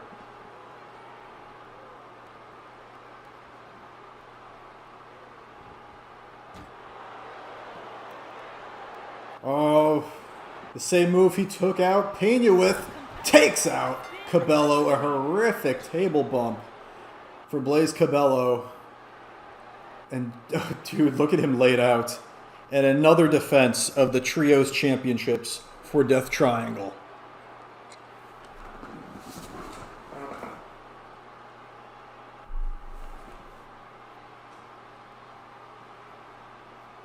Jesus, what a match. Absolute insanity and chaos ensuing here at LGBT.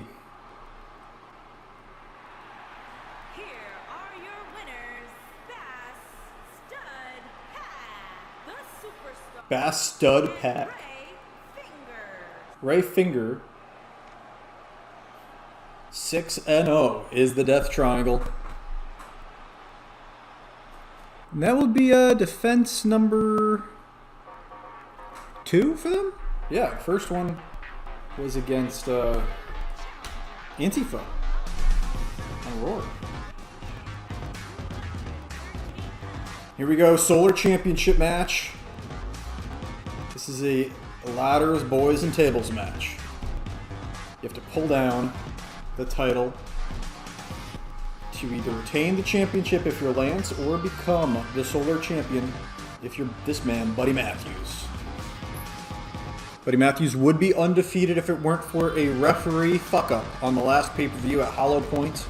It was a clear rope break after the DNF from Lance. The referee missed it and awarded the win to Lance and the loss to this man. Looking to make up for that here tonight.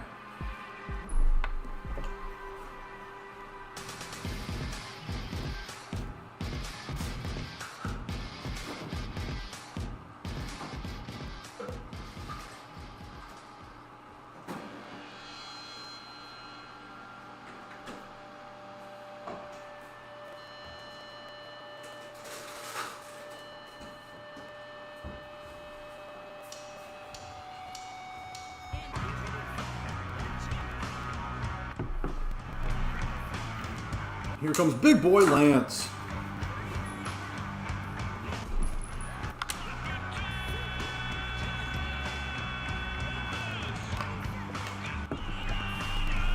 Former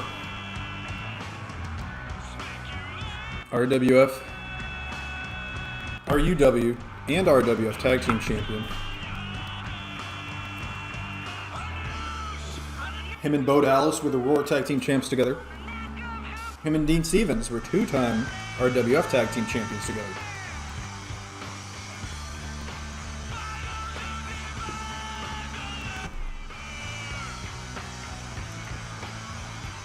Lance looking to make defense number 13 here tonight. He's been champ ever since defeating Boaz Lesnar in the main event of Ramblemania 2.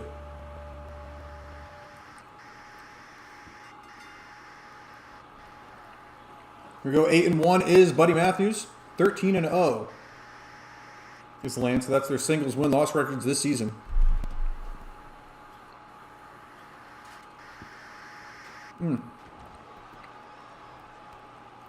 Nice. DDT, first move of the match. There we go. Spiking the challenger on his brain.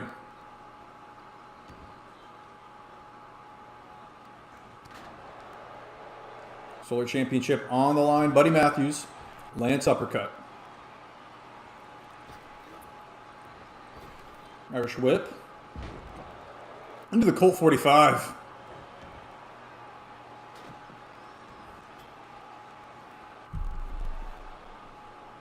Sets up the table. This is not a tables match. Do not win when you put your opponent through that. Nice German suplex, though, from the challenger. Buddy Matthews looking jacked. He's jacked, brother. Brother jacked, dude. You're a dude, brother. Brother, dude. I'm getting jacked. I like pasta. Dude. Want to eat my pasta, brother? Nice combination there from Lance.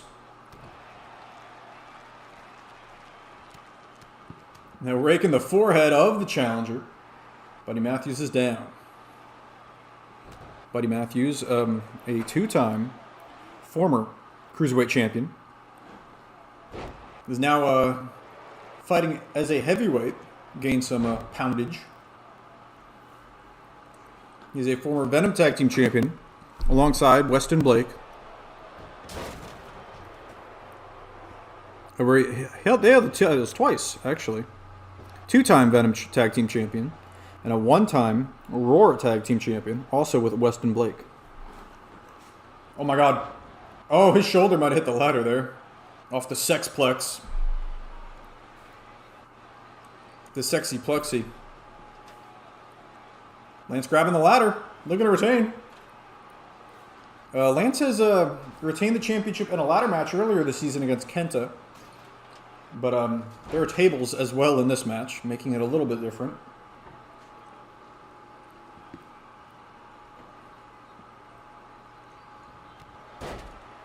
Speaking of tables, Lance's first defense of the Solar Championship was a tables match against Boaz Lesnar on the Roar vs. Venom show at the beginning of the season. Drop kick through the table from Buddy Matthews.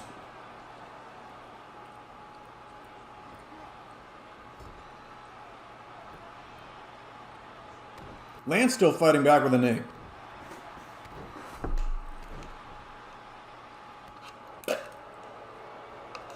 Tonight's episode brought to you by iced tea. It's not good for your teeth, but it's delicious.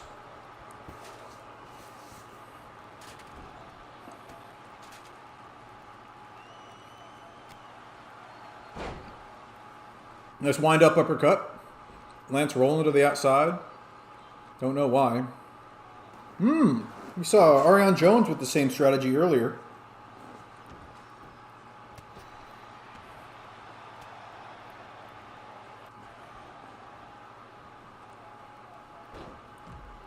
Throws Matthews out of the ring, looking to retain. No?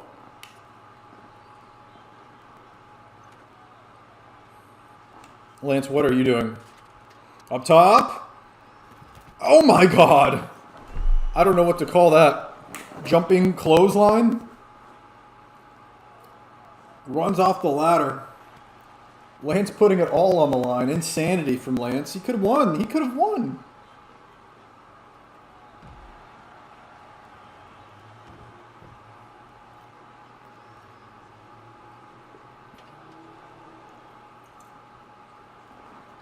Lance now, I guess, thinks he did enough damage. Now trying to climb up. But Matthews, on his feet, sees Lance trying to pull down his championship. Both men on top.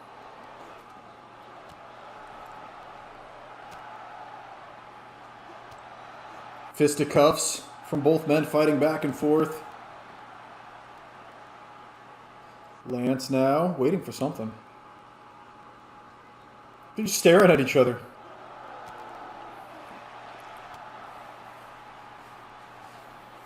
Just brawling on the top of the ladder. Buddy Matthews. Neck breaker off the top. Down come both men. Matthews takes down the ladder. And throws it out. I think he's just pissed off about Hollow Point. Thinks he should have been champion, or at the very least, he shouldn't have a loss on his record for that.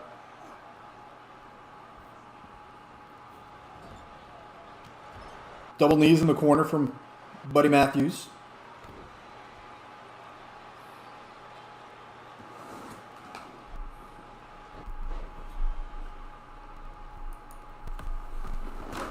Oh, he's up on his feet just to eat an uppercut. Oh my god, that was cool. Matthews fires up. But Lance was quick on the trigger with that running uppercut.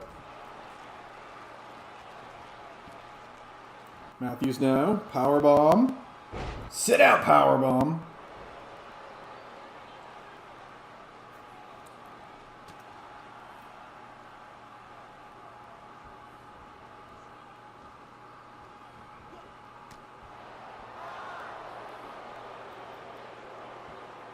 Matthews back in, snapmare to the champ and a kick to the back, nice soccer kick.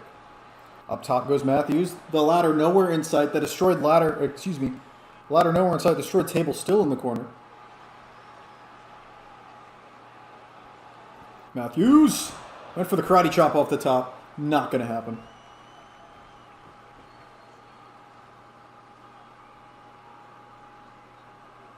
Lance looking to get that ladder back. Whoa, Matthews! Oh my god! No! It did not pay off. The ladder just saved Lance. The ladder saves Lance. Oh my god. That was sick.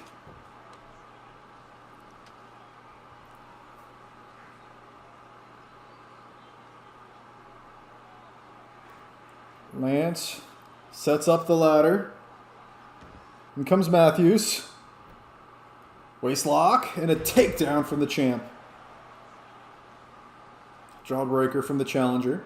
Chicken Shart, welcome. Vince Russo's here. I love Vince Russo. Good guy, great ideas. The Solar Championship on the line. Lance looks for the DNF. Buddy Matthews sees it coming. Going for a powerbomb again? No, cock tease. Into the face buster, and the ladder comes down. How you doing, Russo? What's up, buddy? How's life? How's wrestling? How's life? Whatever you want to talk about. Of course, this is a pay-per-view. We are live from the Ukraine. This is LGBT, ladders, girls, boys, and tables. Earlier tonight, Vladimir Putin competed as well. I'm doing good, bro. Just bought some new Just for Men beard dye, bro. Nice. I'll make sure to update your call with black hair. Did you get 2K22? Is it any good? I'm still using 19 just because it seems like 2K19 will forever be the best game for simming matches. So I got to download all the best people I can before the servers go down at the end of this month or at the end of next month. I forget. Nice grounded. Jesus, just beating the piss out of his challenger, his Lance uppercut. So the Venom Championship, once held by Vince Russo, retained earlier tonight by Jason Youngblood. The man Vince Russo originally beat to become, Venom Champion. Lance trying to pull down the Solar Championship and retain. Buddy Matthews up top. Sees him. Face first. Down goes Matthews. Forearm to Lance. Back and forth again on top of the ladder. Between these two. Trying to knock the champion off. Matthews. Unable to knock Lance down. He's waiting for him. Lance has recovered. And just a stare down on top of the ladder. And we fast forward a little bit because they do this for a long time. Like a long time. This is all AI. I didn't do anything here. They just stared at each other for a long time like Fujita Goshiyazaki style. And then Lance with a headbutt. Throws down Buddy Matthews.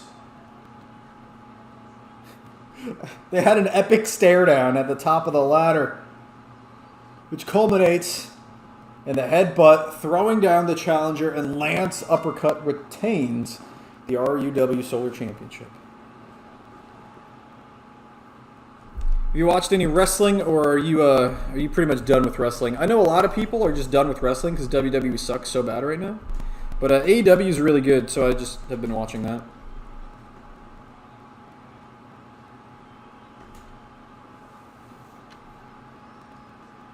Murphy! Here is your winner and stick Now 14-0 in singles competition is Lance. champion. So good for him. AK-47. I haven't kept up with Vince Russo. Has he said anything crazy lately? I heard some people saying he was begging for a job at WWE. Or you were begging for a job with WWE. I don't know how true that is.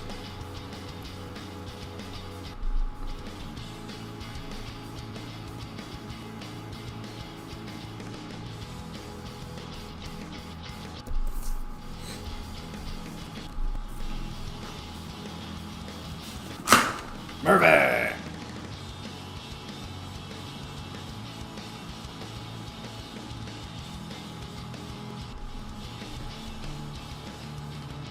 Here comes Jey Uso.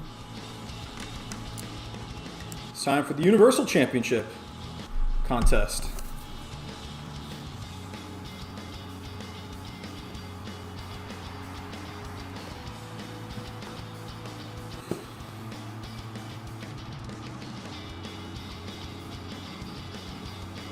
Jey Uso won this opportunity after defeating Bryan Danielson in a singles match on the last episode of Showdown.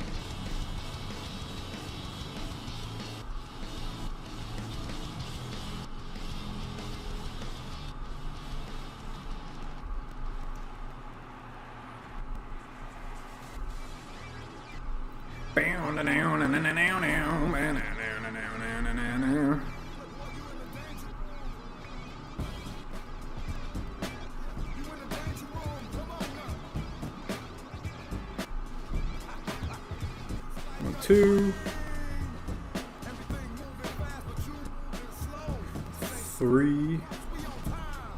Okay, yeah. Wow, I didn't count that for some reason. That's weird. That's really fucking weird.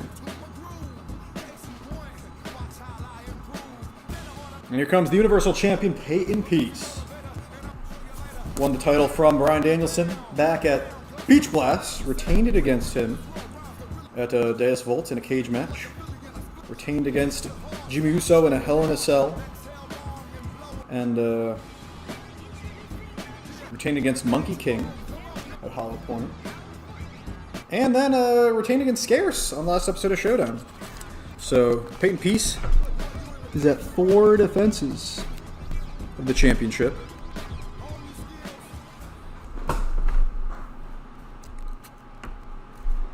Introducing the champion Let's see from Cairo. what happens here tonight. Jey Uso has been in World Championship matches before, but he has never Universal held Champion, the championship. Tim Pierce. He's never won the title.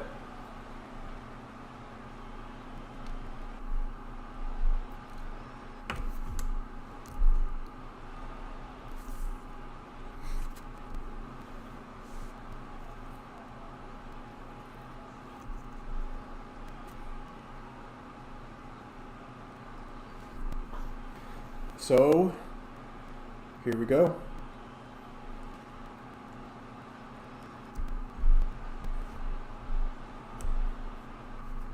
Peyton Pierce. Peyton Peace. And Jey Uso. Jey Uso singles win-loss record. He has 7 wins, 5 losses, 1 draw. Peyton Peace, 15 wins, 1 loss. That 1 loss back to Crusader Craig at the beginning of the season. So, he has not lost for a long, long time. Can't wait for the Fidel Fidesco Memorial Show next month, bro. He didn't die, actually. He wrestled earlier tonight. We had a Russian Championship 5-way ladder match. Ramiro retained the Russian Championship against 5 Russians, including Fidel Fidescar, Vulcan, Jodolf, Schittler, and Vladimir Putin himself, actually. That was earlier tonight. Just so you know. Buddy Murphy! I just like saying Buddy Murphy. Is it really wrong for me to like saying Buddy Murphy? Then I don't want to be right.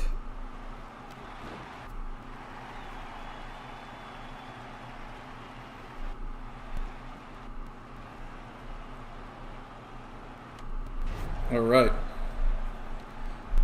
And here we go. We're back.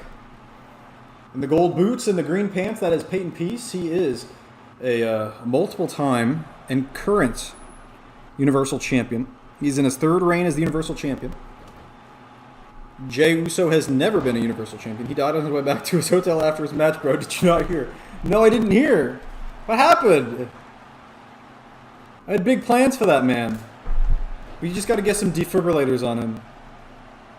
I've been playing the Battlefield 2042, and I'm not going to argue it's a good game, but I've been playing with Felix and having a lot of fun. Felix and I have been having a lot of fun in that game. Like I said, I know it's not good. I know. Okay? You don't have to tell me twice. I know it's bad, but I've been having fun.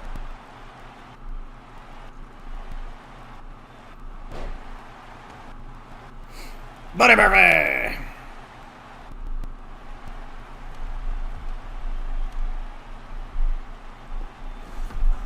Jey Uso was in the Universal Championship Fatal 4-Way Elimination match at WrestleMania 2.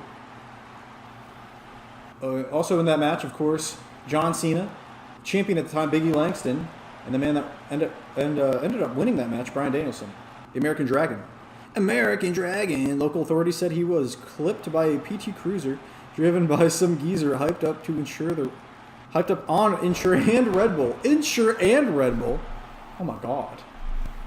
Hopefully he can be resuscitated.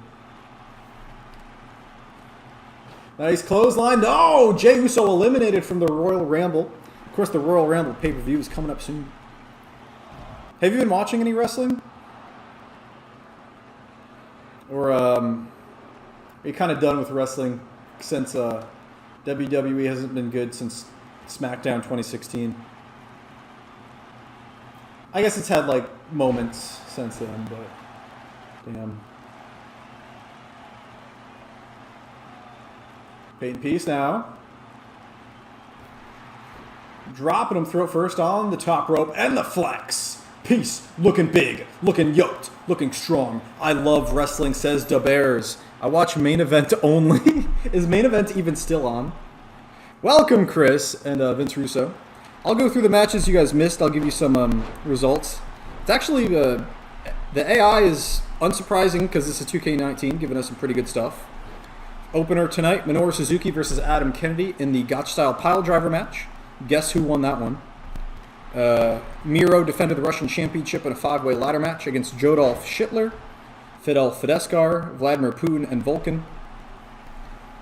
Jason Youngblood retained his Venom Championship in a 2-3 falls tables match against Austin Dynamite. Dean Stevens defeated Kyle Mercer. Ariane Sophie Jones retained the Women's Championship against Kairi Sane in a ladders girls tables match. Hyphen, the Impregnator, now known as Hyphen the Deporter, deported and defeated Tomohiro Ishii with the Workhorse Championship on the line. Speedy defeated Johnny Wright to retain the Cruiserweight title.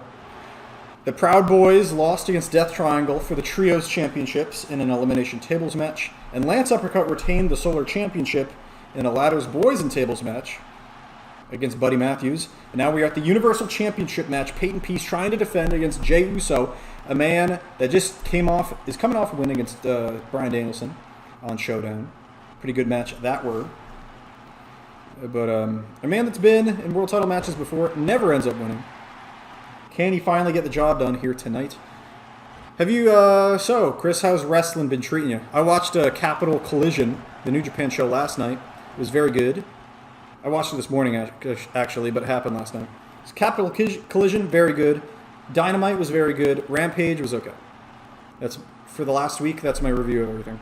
I watched Main Event only. Wouldn't it be cool if his name was changed to Jason Bungblood and he had an anal bleeding gimmick, bro? I'm telling you, it's like printing money, bro.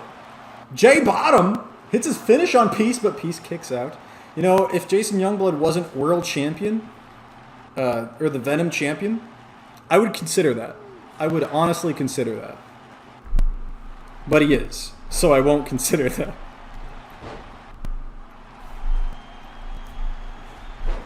Hookhausen is so over, it's crazy. Yeah, they are. Hookhausen is over, brother. It's over, brother. I've got AIDS, brother. Also, Tony Nese squashing Danhausen was honestly so shocking and hilarious. Yeah, I'm all for that. That was great. Good stuff. I heard Danhausen's like good to compete though. He's like cleared to compete. I know he's coming off like a bad broken leg or something. And here we are live at the LGBT pay-per-view. Ladders, girls, boys, and tables. From the war zone in the Ukraine. Boss Poziwali was granted his release. We wish him the best. No, I love that guy. I have a match between him and Cody Rhodes booked on Venom.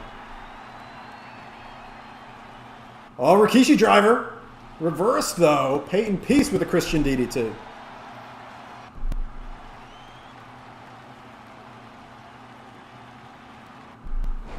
So, yeah, I believe they're taking the servers down for 2K19 and 2K20,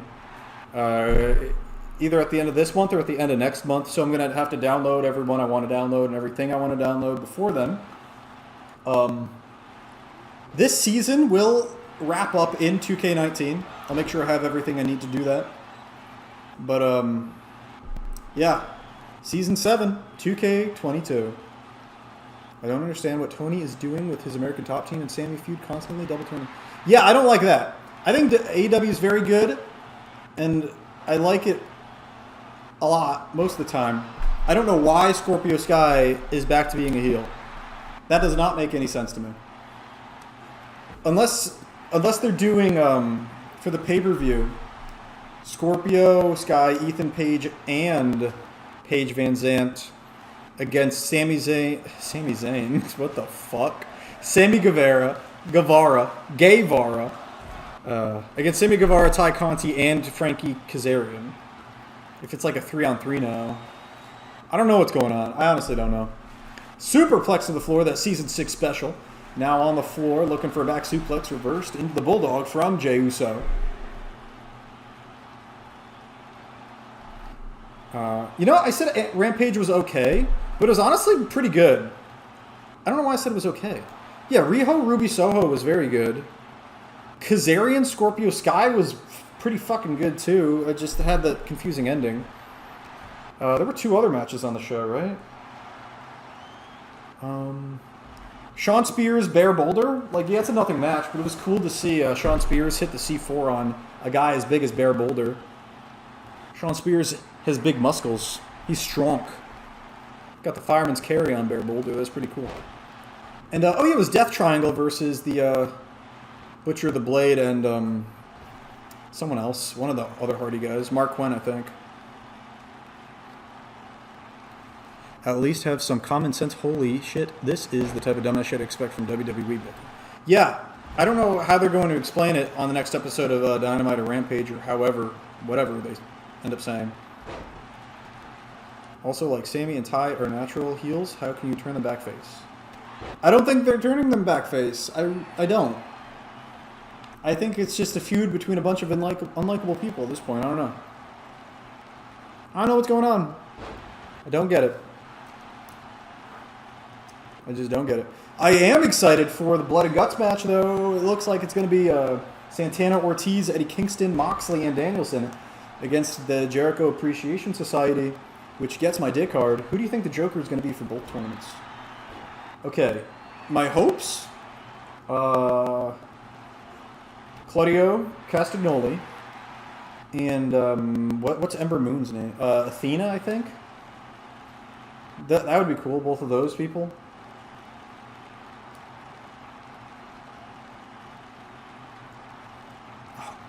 I hope it's not Nyla Rose. But, it's weird. Because Claudio versus Samoa Joe. It's, oh my god, Peyton Peace is fucking gushing blood. I don't know who you have win that. I guess you have Claudio win because of shenanigans, but at the same time, I don't want shenanigans in the Owen tournament. You know what I mean? Speaking of the Owen tournament, Darby Allin, Jeff Hardy was a lot of fun, and Dax Hardwood, Adam Cole was pretty good as well. I wouldn't mind Miro returning. Dude, Miro, oh my god, Miro, oh my god. How would that be underwhelming? Nice kick out by Peace of the Michinoku driver. If that's underwhelming to you, you could fuck off. Miro coming back would be sick. Miro, Samoa Joe in a big boy match? Oh my god.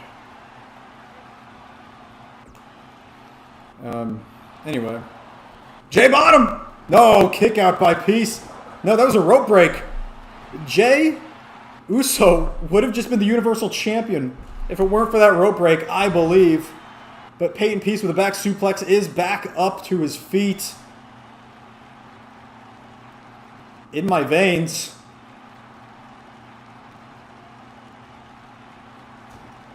Randall Kenneth Orton. Randall Kenneth Orton has cashed in his executive order briefcase. The first time in RUW history, the briefcase has been cashed in the middle of a match. Randy takes down Peace. Looking to submit him. He did reverse the RKO attempt, but Jay comes to the rescue. Oh, I love it. I just know how some wrestling fans are aware. Yeah, if it's not someone new, they will get up. Dude, I don't want it to be Gargano. And if it is Gargano, I want Joe to kill him. I want Joe to kill him. Randall Kenneth Orton won the Executive Order briefcase earlier this season at, well, obviously, the Executive Order pay-per-view. He's held on to it for a long time. We haven't seen him since. He defeated Dean Stevens one-on-one back at High Noon. He's obviously a former and two-time Universal Champion. Second longest reign with that title at 7 defenses. Looking to win it again. This is now a triple threat match. Peyton Peace, though, locks in the Pharaoh's Curse submission. But Jay gets out pretty quick.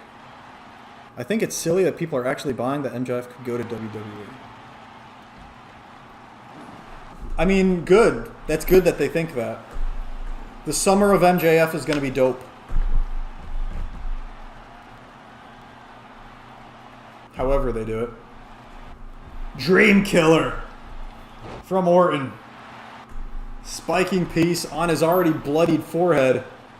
Peace is done. Some damage to the arm. Cover here. 1, 2 J's up. Oh, last second broken up. Why wouldn't he lol?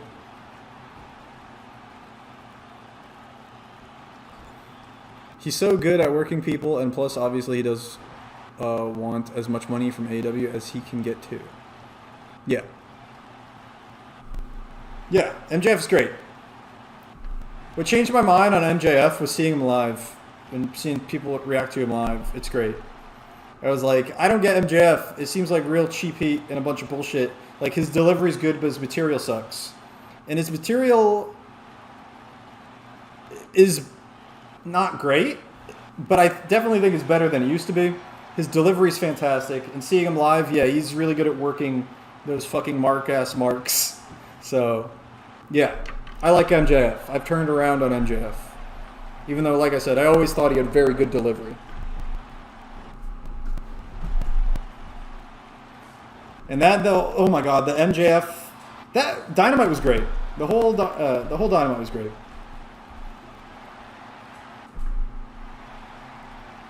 The MJF Wardlow contract signing was great. Although, I don't like the stipulation. Yes, facial expressions are great too, yes. Wardlow, another guy with great facials. They both are very good at that. Which is good, because Wardlow had to do that whole segment without talking. So it's good that he is good at facial expressions. Look at this. European uppercut followed up by a back suplex. Takes out the champion. Cover by Randy. He doesn't even have to pin the champ. He cashed in. He could pin up Jay. No. Kick out by Uso. Gut kick. Jay Uso. Butterfly. Slewpex. No. Randy with the reversal. The arm drag. Some lucha from Orton and the RKO to Jay. Cover here. Pieces on his feet. It's too late. Randy Orton has done it. He is finally, for the first time since Season 2, won back the Universal Championship. And keep in mind, Randy Orton was cashed in on twice.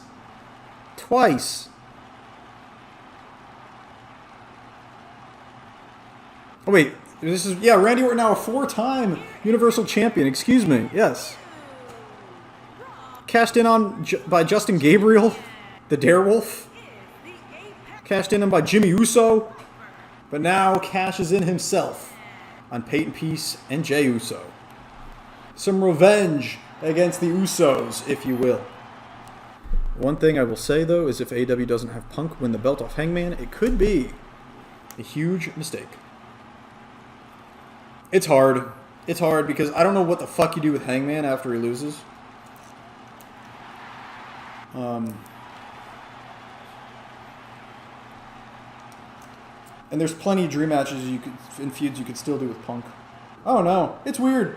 You know what you could do with Hangman? You could have Hangman and the Bucks as a trio. That's what you do.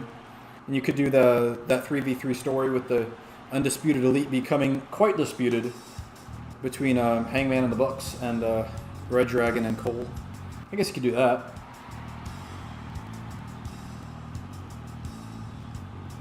Yeah. I don't know. I feel like CM Punk should win. I kind of want Punk to win. One last run, brother. One last run, brother.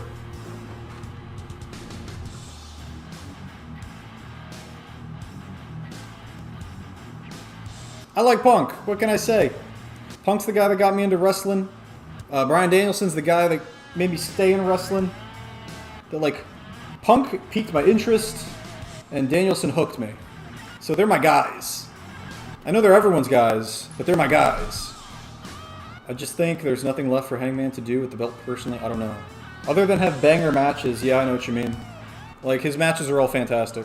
Except for the Dante Martin one, but, that was fine for what it was.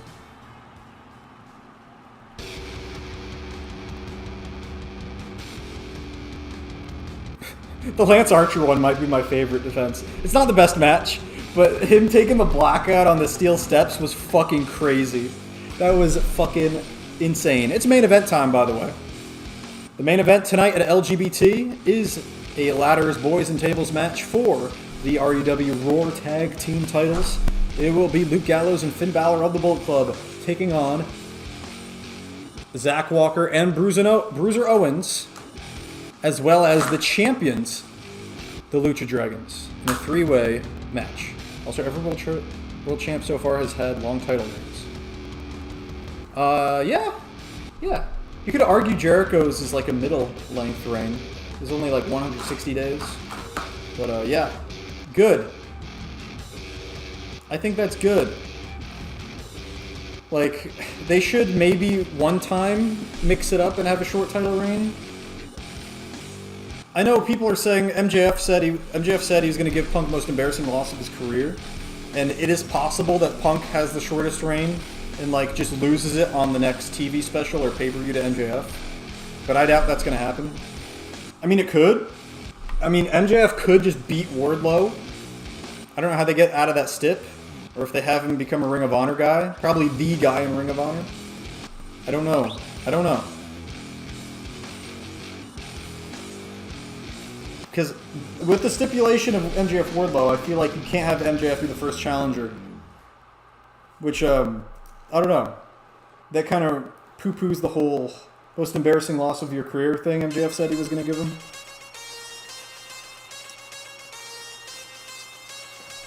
Technically, you could have MJF do that, but I also think you'd want a pretty long Punk reign. Because Punk's not going to be wrestling forever. Yeah, I think you put the belt on Punk now while you can. That's why I'm kind of okay with them speed running Jeff Hardy, Darby Allin, because you got to do these matches while you can. So at the pay-per-view, I think you do,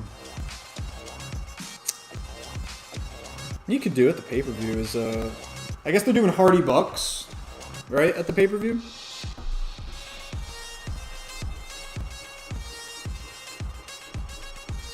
But you could also do, Hardy, Sting, and Darby. The Hardy, Sting, and Darby against the Bucks and Red Dragon at the pay-per-view instead. Got a lot of options. There are your win-loss records for all these men in tag team matches. Obviously, the champions with the best record. They've been together the longest.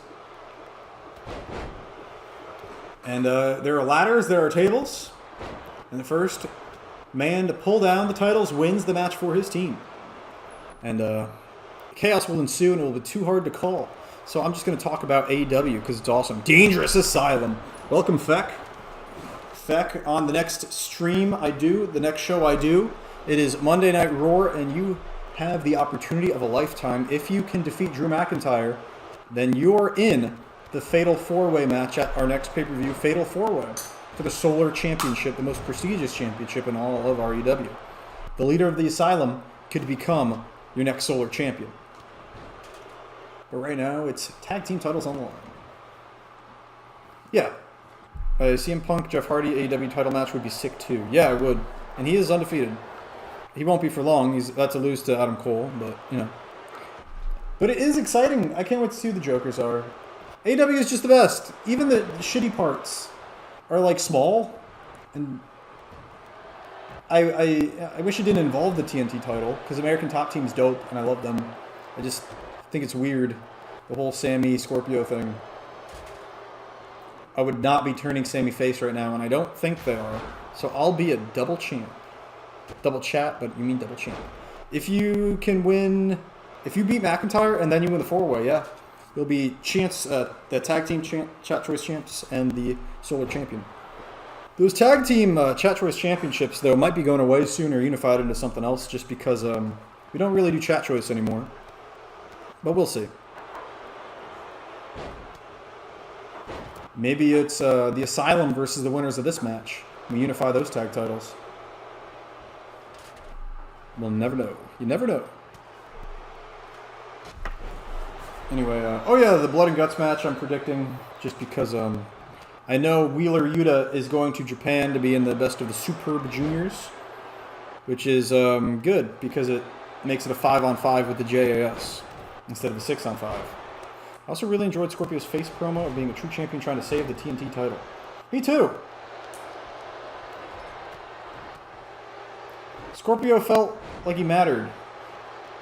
I mean, you could do... You know what you could do is you could have him be kind of conflicted going forward. Like with the Bucks were conflicted with Kenny Omega. That could save the situation. That could salvage it, honestly. Sammy Guevara going here. I thought they could have really fixed the damage they had done to the title with that gimmick. It's still possible. It's still possible, but I don't know.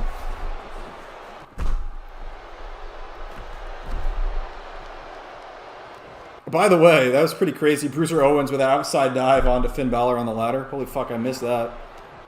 You guys should rewind and watch that if you missed it as well. I barely just saw it on the replay. Because I have like a delayed replay in the same chat I have up to see you guys and what you're saying.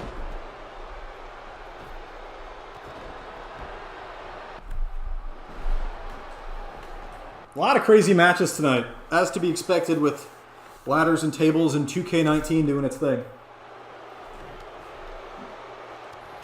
Oof. It's this next pay-per-view, there's going to be a fuckload of matches, it looks like. I don't know, it's real hard to, I don't know. It's hard to book in my head. I'm assuming Britt Baker's in the finals, because I don't feel like they're doing a pay-per-view without her, right? It's so funny seeing how WWE have fucked themselves over so bad by only building Roman and no one else. Once he goes to Hollywood, WWE's fucked.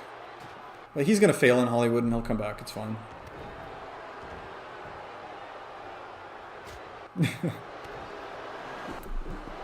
Yeah, I don't know. I don't care about WWE anymore. It's bad and it's just not good and I don't care. Like, legitimately, Impact is better. The Josh Alexander and Moose and all that, it's legit better. And they get New Japan people and AEW people on sometimes. It's great. As in, it's just better. Like, if there's too much wrestling, so I don't watch too much Impact. But, anyway. New Japan last night was fucking awesome. You gotta go watch Eddie Kingston versus Ishii.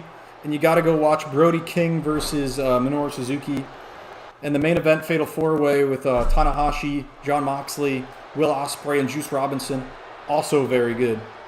I recommend those 4 matches very, very much so. I'll never forget Moose cashing in on Josh Alexander with his wife and kid in the ring.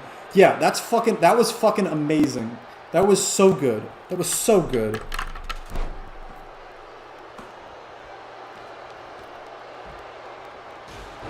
Oh, Cinta de Oro with the chair. Smacks it so hard into the back of Zach Walker, it falls out of his hand. And Bruiser Owens looking at his trainer like, oh my god, you're dead. I guess it's not really his trainer. His mentor? Speedy trained him how to wrestle. In kayfabe, in lore. In lore-wise. Servers for 2K19 going down soon. So, if there's anything I gotta download, let me know. Probably just gonna download a bunch of New Japan AEW people. And fill out my roster while I can. Maybe some arenas. I'm going to watch the New Japan show after this.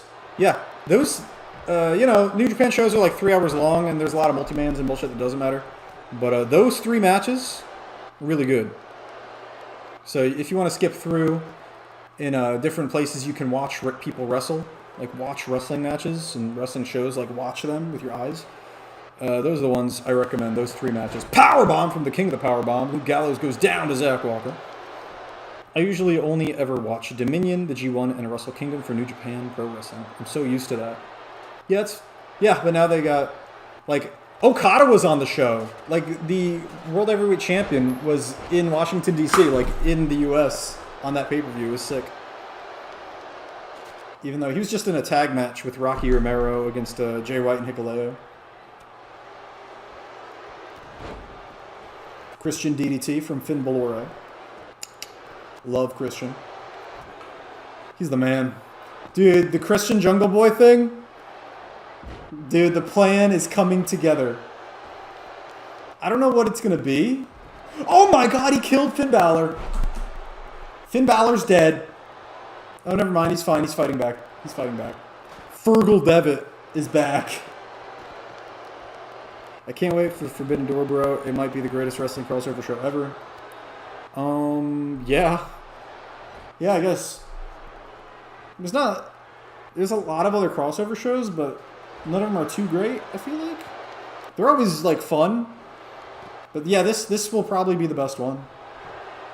The only one that's close is Collision in Korea.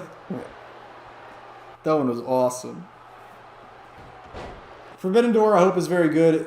They sold out, like, immediately, which is pretty sick. Oh, Finn Balor broke his ass.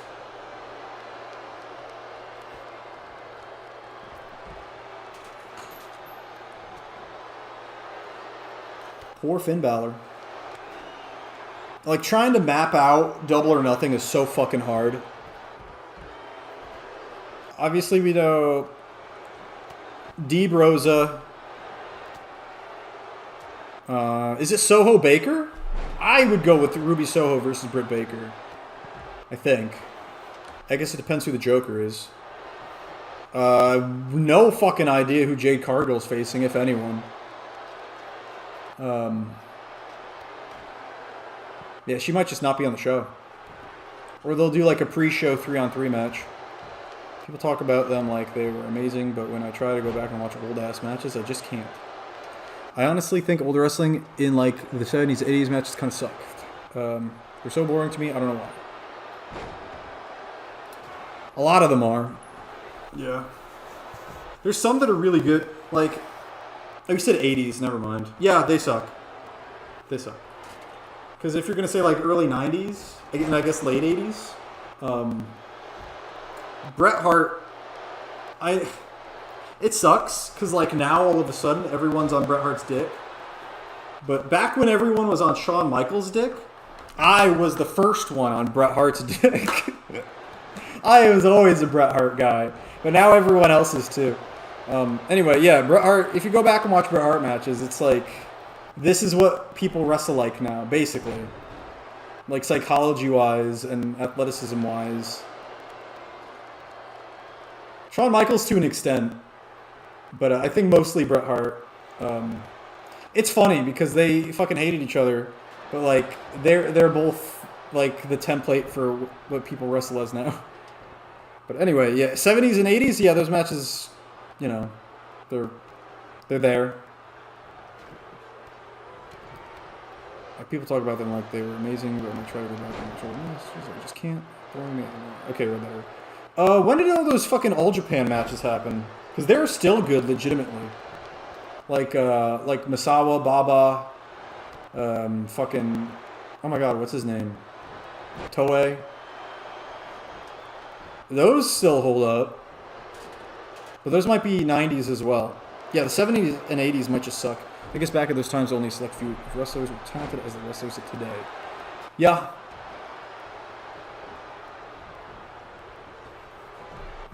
It's like the opposite of MMA. Because if you go back and watch old MMA from the early 2000s, it's really fun for the most part. But everyone's way worse. Everyone is way worse than the fighters now. But it's just fun because no one knew what they were fucking doing, and you had more specialists.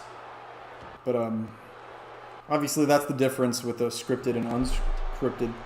Is when it's people doing crazy shit that don't know what they're doing, it's more fun to watch. But people are more talented now in both things, MMA and wrestling. But that leads to better matches now than back then for wrestling. And the opposite for MMA. Don't get me wrong, you still have good MMA fights, but everyone just kind of fights the same now. You don't have specialists like you used to. For the most part, everyone is just kind of the same. I guess back at this, yeah, now everyone in MMA can do fucking jiu-jitsu, Muay Thai, boxing. Yeah, everyone is just doing everything.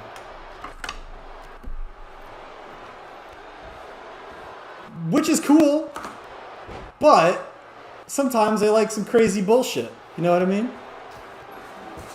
Sometimes I like some crazy bullshit. Modified angle slam on the floor from Cinta de Oro. Oh, they're gonna win. Unless Gallo stops them. Oh, I guess Samurai Del Sol's on his feet too. Sorry, Mr. Zach Walker, I jinxed you. You bitch.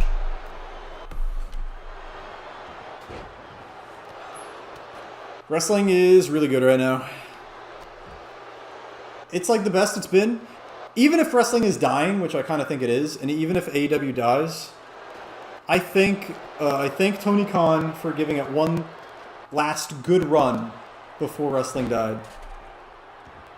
I agree, honestly, seeing street fighters or just people who never fought in their lives fighting each other, not knowing what they're doing, be kind of entertaining. It is. That's why street fights are entertaining sometimes. And sometimes you see someone get dropped on their head on the concrete and you're like, oh my god, I didn't need to see that. I'm happy I did, though. It was awesome. But it's also the sickest shit I've ever seen in my life.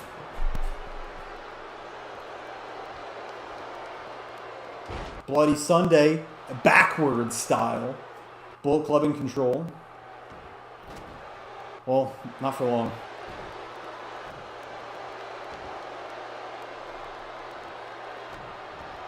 Speaking of Street Fighter, damn, I didn't know the shirts were limited edition. I'm so fucking mad. I would have 100% picked up a Bryan Danielson Street Fighter shirt and the CM Punk Street Fighter shirt. I didn't know that they were limited edition, and they're gone, and they're not coming back, and I'm fucking sad and upset. Now I really only like watching the girls fight because, you know. Speaking of watching the girls fight, Jamie Hayter versus Toni Storm was the greatest professional wrestling match in the history of our sport. In the history of professional wrestling, there has never been a match as good as that one. Jamie Hayter and Toni Storm will never be topped by any wrestling match, I'm sure of it.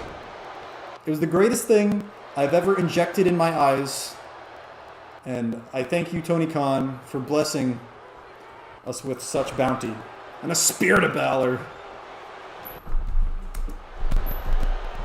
Also, it was actually a pretty good match if you actually watch what they're doing too. I'd love to roll with Jimmy Hayter and Toni Storm, if you know what I mean.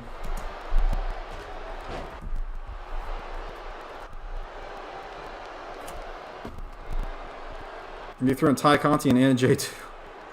Maybe.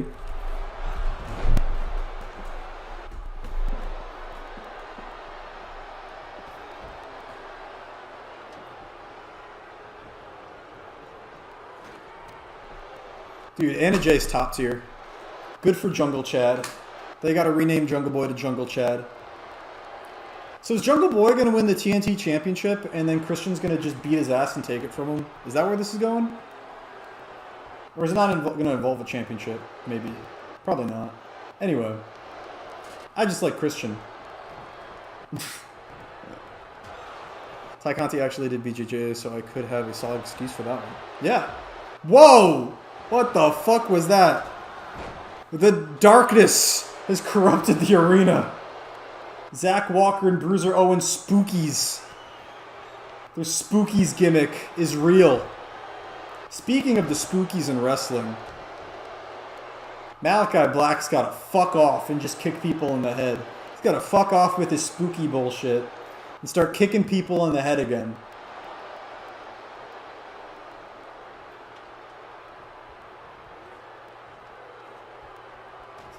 Samurai Del Sol, ladder in hand. Disarmed quickly. Whoa.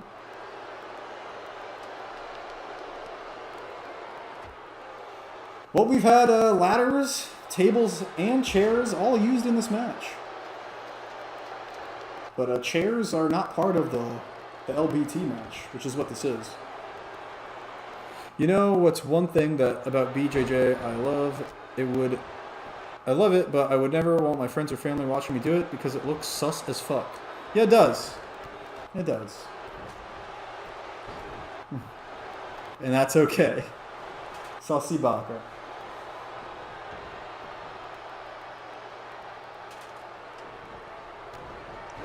Yo, step in my guard, bro. Get in my guard right now, bro. I'm gonna mount you.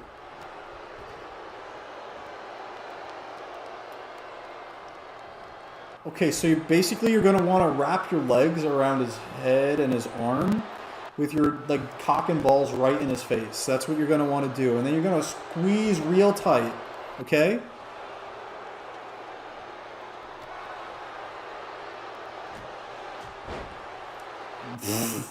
Walker and Owens just killed the fuck out of poor Sin Cara.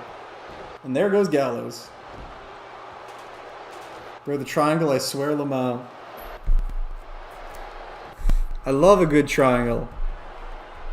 A leg triangle is a good triangle.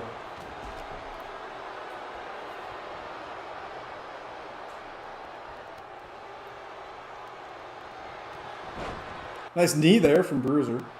Takes down the big man. Luke Gallows, by far the biggest guy in the match. When my coach first showed me, I was like, hell no. That's what you gotta do, man. And I speared a Sin Cara again. And then when coach is like, okay, who wants to feel it? Anybody want to feel it? We're gonna feel it. Just so you know. Who's ready to feel it? You gonna feel it? Walker and Owens are making a hefty use of the ladder as a weapon in this match.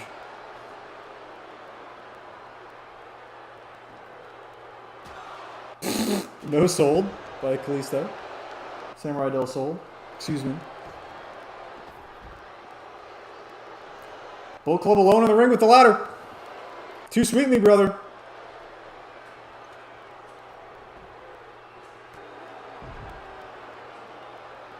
I can't wait to have money so I can go back to it. Yeah, right.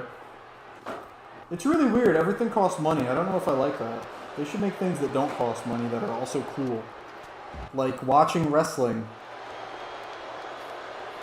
It's really cool that watching wrestling is free.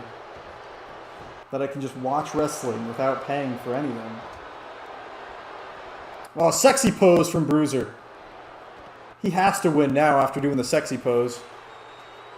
Cinta takes out Balor. Nope, there goes the ladder. Classes are super expensive though. Si, senor. Well, they gotta make money somehow. If Jiu-Jitsu didn't make money, then they wouldn't be teaching it.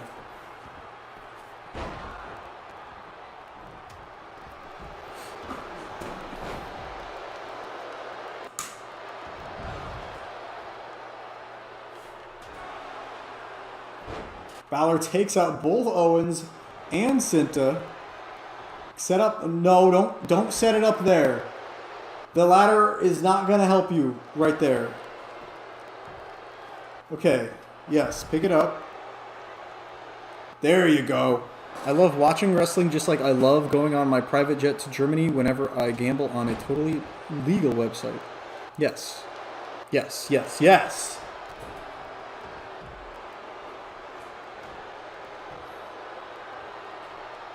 Zigzag.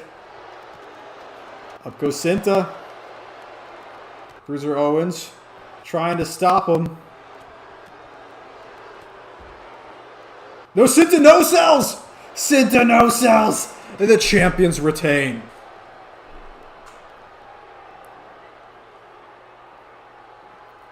Cinta de Oro no sells and retains here tonight.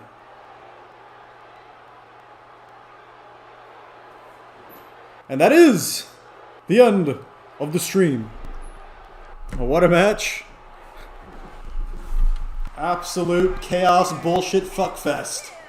And it ends with the Lucha Dragons retaining. Tag Team Champions. Man, what a show. What a show. Vladimir Putin competed. We're live from the Ukraine. LGBT. Tomohiro Ishii got deported back to Japan. What an exciting show. Randy Orton cashed in. Anyway, Chris, I would love to talk more about wrestling with you in the future. Probably next weekend.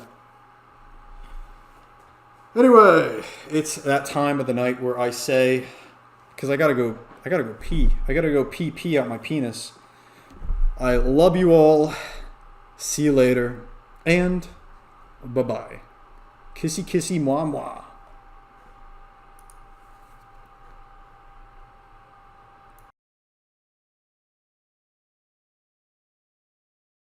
Yes, or on Discord whenever. This is a true factoid.